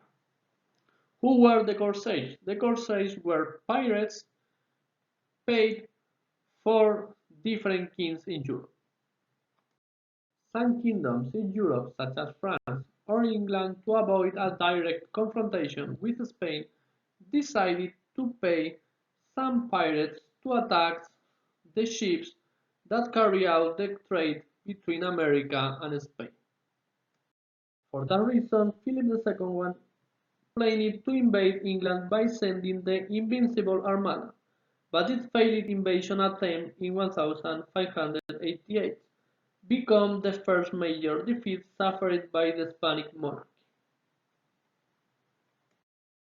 At the end of his reign, Netherlands, England, and France signed an alliance to defeat the Spanish monarchy. So for that reason, Philip II had to sign the peace with these enemies at the end of his reign. And for many historians, this historical event, these historical pieces, were considered as the point of no return and the first and the beginning of the decline of the Spanish monarchy during the next century. Spanish conquest of America.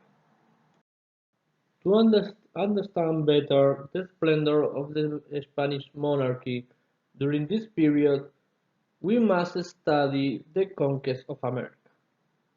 The conquest of this continent,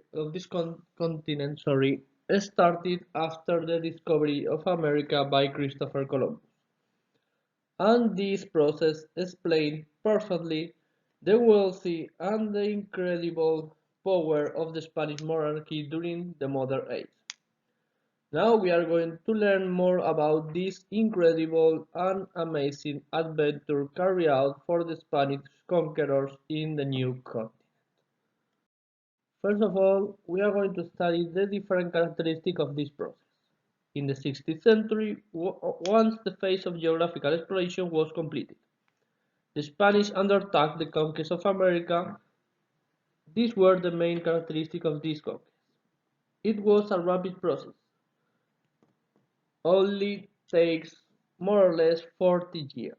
This was possible because the conquerors were equipped with superior weapons and were identified as gods, whose return had been predicted in religious prophecies believed by the indigenous population.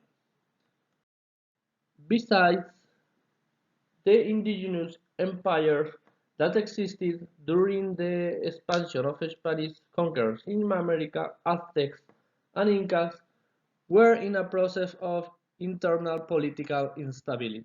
The pre-Columbian empires, the Aztec Empire and the Inca Empire. I'm going to explain something about these empires. The Aztecs lived in the central and southern regions of the current country of Mexico. They established a large empire during the 14th and 16th centuries, which capital was Tenochtitlan. They grew maize, tobacco, and cocoa. They believed in a number of gods and offered human sacrifice to them. They built enormous temples in form of state pyramids. On the other hand, the second empire in importance in the American continent was the Inca Empire. The Incas settled in the Altiplano of Peruvian Andes, where they established an extensive empire during the 50th and 60th centuries, whose capital was Cusco. They grew potatoes and maize, bred llamas and alpacas, and they had also developed mining skills. They produced textiles and skilled goldsmiths. They believed in a creator god, Viracocha, as well as other gods. They built enormous fortress cities such as Machu Picchu. Another characteristic is the for glory. The conquerors were a mercenary army. There were not many of them, and the majority were members of low-ranking nobility families and commoners who wanted to become rich. For many of them, the war was their way of life. And after the end of the Reconquista period in Spain, they found an incredible chance to increase their wealth and to obtain more adventures in the new continent. Finally, the model of capitulation. As I told you in the previous slide, this model are going to follow the same model that followed Christopher Columbus in his negotiation with the Catholic monarchs. These were concessions granted by the crown to those with the rank of captain, giving them permission to form an expedition, a military expedition to America, which they had to pay for, and to conquer a specific territory. The captain also received royal instruction or regulation on how to undertake the conquest. So as you can see, the crown delegated the conquest in private armies, not in royal armies. So the tertials, for example, were not going to travel to America, okay? But some of these soldiers who participated in the tertial army, they are going to participate in the American conquest too, but as a personal adventure, not in the royal army.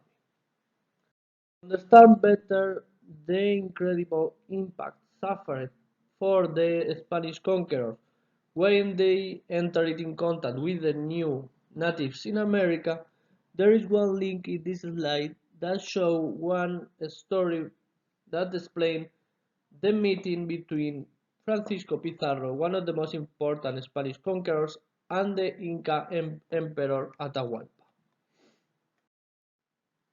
And on the other side, you can see the main weapons, clothes, and equipment of one Spanish conqueror during the conquest, where we can highlight the helmet that you can see here, the musket or gunpowder weapon, the sword here,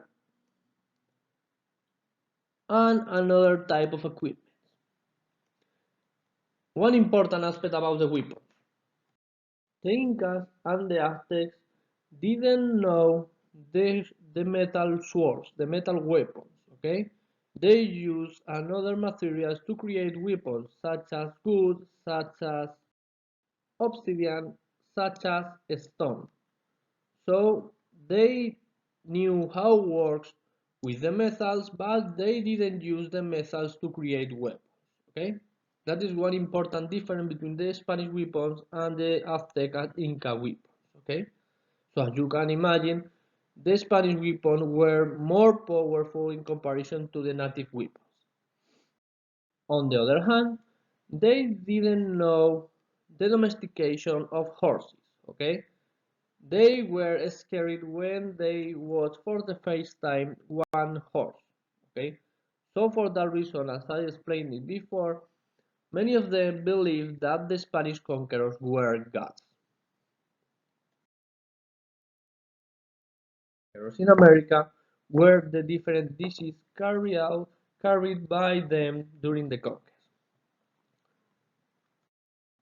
The most important were the smallpox and the measles. The Native Americans didn't know this type of disease, so their immune system could not support the arrival of this disease. And as you can see, the native population dropped hugely. If you see the graph, at the beginning of the Spanish conquest in 1040, 1518, more or less the population in Mexico was 25 million of inhabitants, and at the end of the 16th century, the population only reached with difficulty the 2 million of inhabitants. Another historian established a theoretical number of inhabitants in the whole continent that reached the number of 60 million of inhabitants. At the end of the conquest in the 16th century, the population of America didn't reach the number of 80 million of inhabitants. So the demographic impact of the arrival of Spanish conquerors and the European population to America was incredible.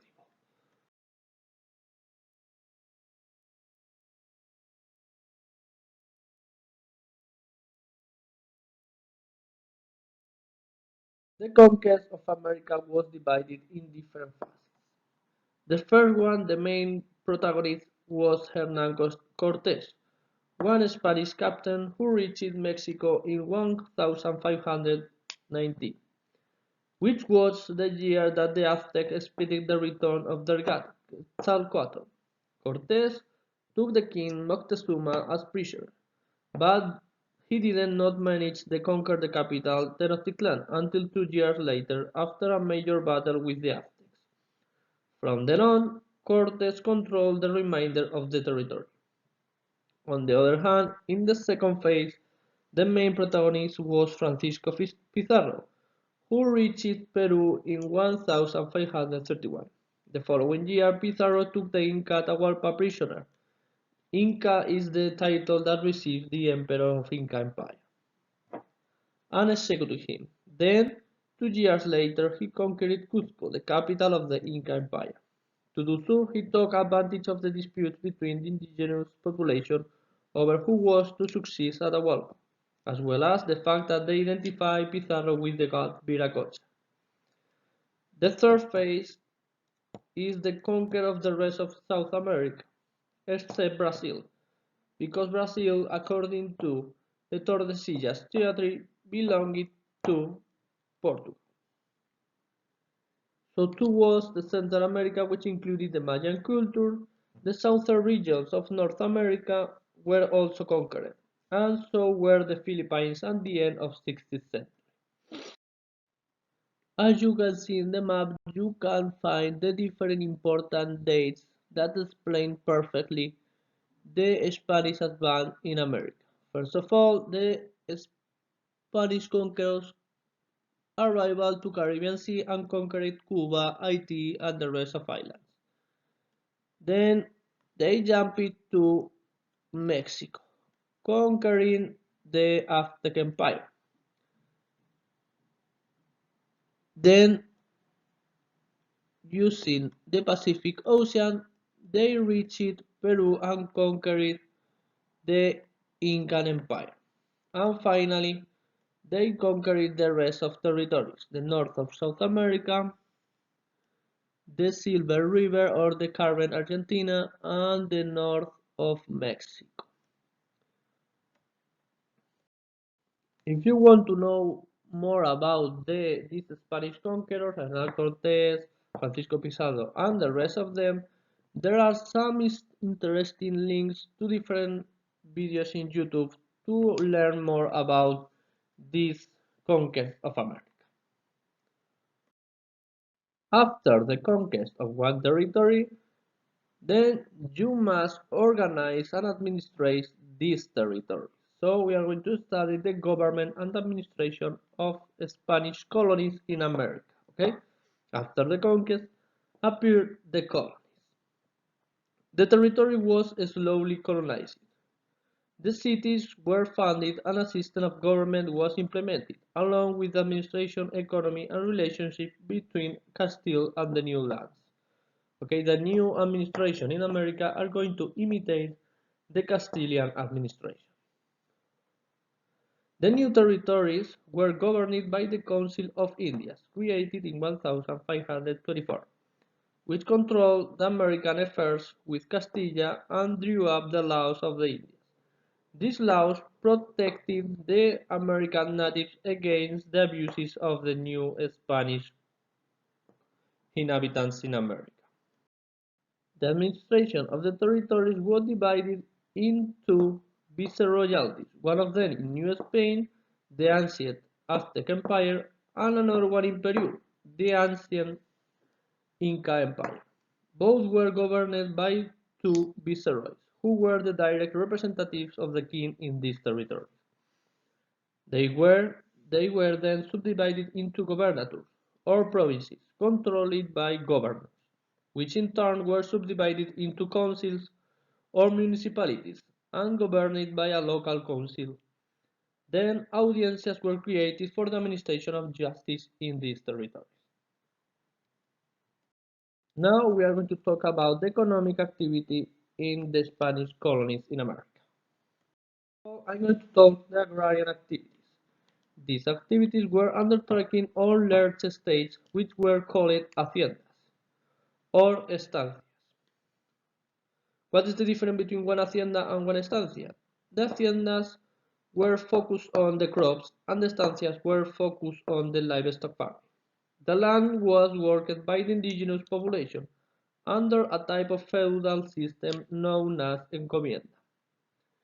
This system consisted on one theoretical fair agreement between the Spanish lord and the native.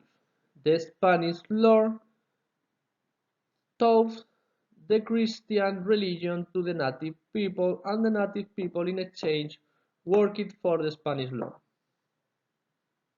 In fact, there was a feudal relation between the lord and the vassal.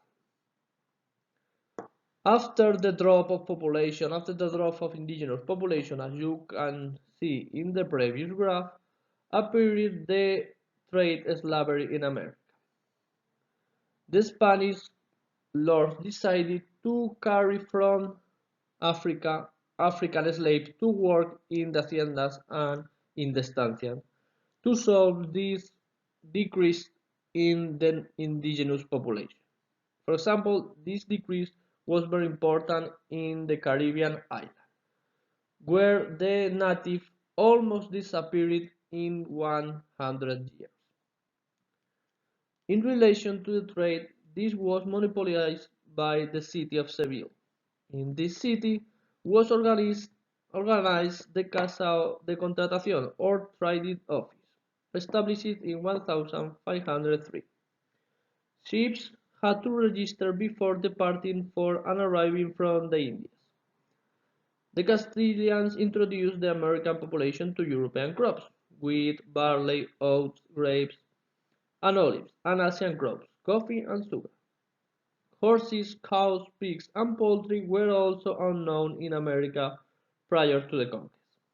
The American colonies in turn supplied new crops, maize, potato, tomato, green beans, peppers, squash, cocoa, tobacco, and a number of animals, turkeys, which influenced the European diet and consumer habits. Finally, I'm going to talk about the mining. The mining was the most important economic activity of America because the most important target for the Spanish kings were the obtention of gold and silver in the American mines to pay the military expeditions and the military actions in Europe. America was an important source of wealth for the Spanish kings. They exploited the resources of gold and silver mines in Mexico, the mine of Zacatecas, and Peru, the mine of Potosí. This was undertaken using the mita, a system of paid forced labor carried out by the indigenous population. The indigenous population had to work in the mine during 1 year out 7 throughout their lives. This conquest and colonization of America produces an incredible number of consequences not only for the Spanish people but also for the American natives too. For the American people, the consequences were essentially negative, given that their empires were destroyed and there was a severe demographic decline. This was due to the forced labor, the contact with illnesses which they were not immunized against, smallpox, measles, flu. The indigenous population abandoned their traditional economy, which left them socially subordinated to the conquerors, and their cultures were gradually effaced. Then appear between questions the word genocide. A genocide is the deliberate killing of a great number of people for political, ethnic, cultural, or religious reasons. There is an important historical debate around this idea. If the Spanish conquerors undertook a genocide in America during the conquest. There are two sides in this historical conflict. On the one hand, we can find the Anglo-Saxon or British historians who defend this idea, the idea of a Spanish genocide in America. On the other hand, the Spanish and some Latin American historians defend the contrary idea, They defend that we cannot talk about one Spanish genocide in America. They defend that the demographic decline of natives in America is produced overall by the arrival of different illnesses, not for the action of a Spanish soldier in America. The consequences for Castilla were mainly positive. The conquest, financed by Spanish hegemony in Europe during the 16th century, stimulated the economy, developing the trade and science, cartography, geography, biology.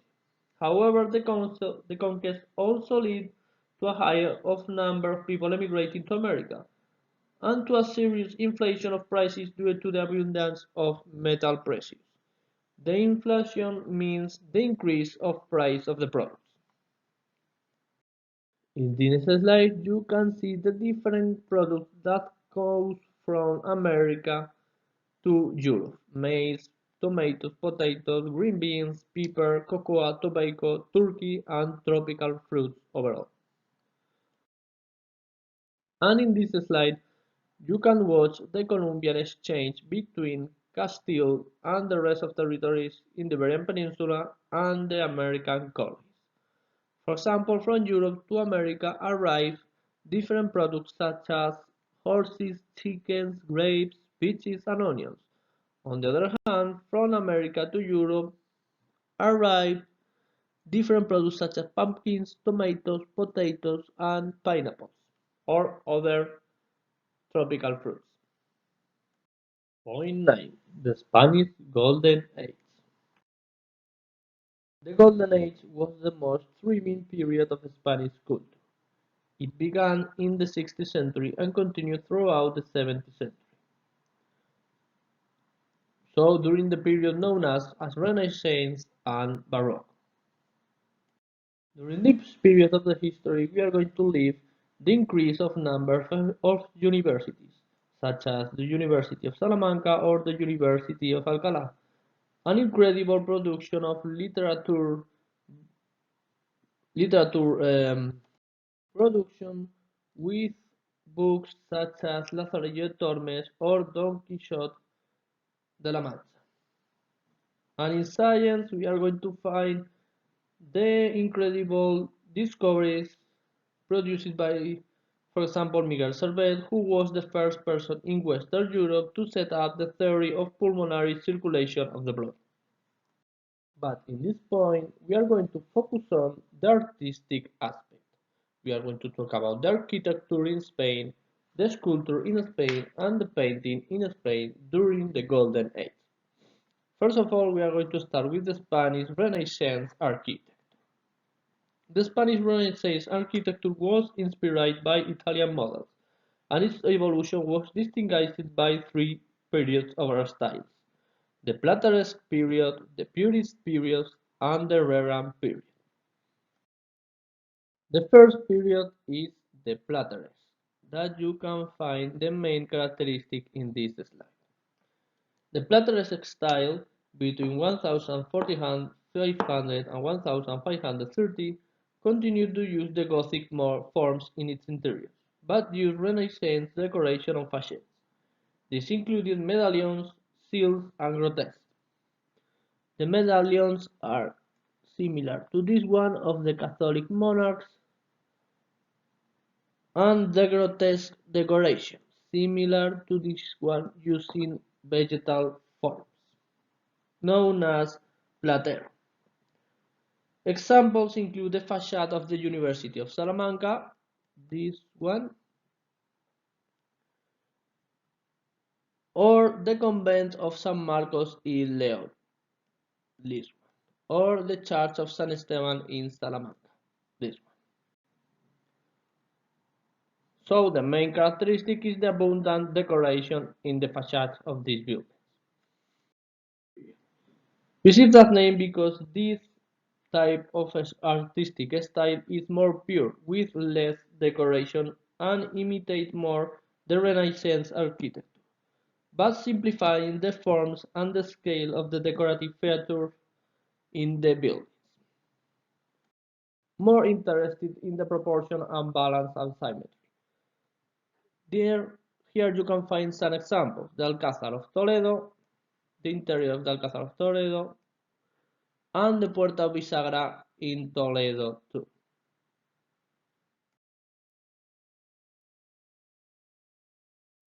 Finally, at the end of the 16th century appeared the Herrerian style. This style was developed by Juan de Herrera and its learners. It is characterized by a simple forms, slate roofs, and a sparse of use of decoration. The most important building are the monastery palace is the monastery palace of El Escorial that you can see here.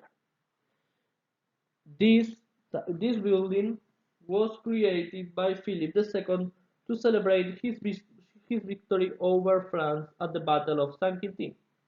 The building, designed by the architect Juan Bautista de Toledo, was organized around a series of patios in accordance with the various functions: royal residence, basilica, monastery, and pantheon.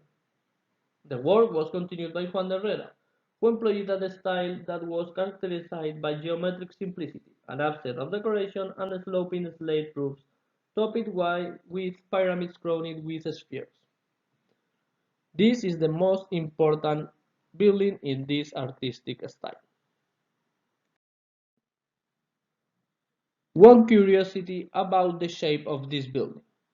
This building was built in honor of one saint, Saint Quentin, Saint Lawrence. Saint Lawrence was a martyr who died in one grill burner. So as you can see, the shape of the building is an immense grill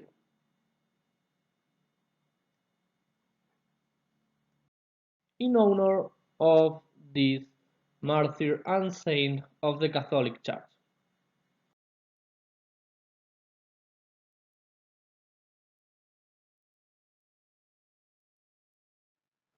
Finally, I'm going to talk about the Renaissance sculpture in Spain. Spanish Renaissance sculpture created a unique style that had distinctive features in comparison to the rest of Renaissance styles in Europe. It was characterized by the emphasis placed on polychrome wooden carvings, realism, and mainly religious subject matters, in which a preference was displayed for dramatic themes that allowed for the expression of feelings in the figures, faces, and poses. These wood carvings were above all intended for church altarpieces, choir stalls, and the scenes of episodes from the Passion of Christ, carried in religious processions. Stone and alabaster were used above all for tombs. Marble was used more rarely, because the marble was more expensive. The origin of the main important processions during the Easter nowadays in Spain come from this period of the history. The most famous sculptor was Alonso de Berruguete, known for works such as the Sacrifice of Isaac that you can watch in this slide, or Juan de Juni, who carved the burial of Jesus Christ and the Virgin of Sorrows, the Virgin of Sorrows, and the burial of Christ.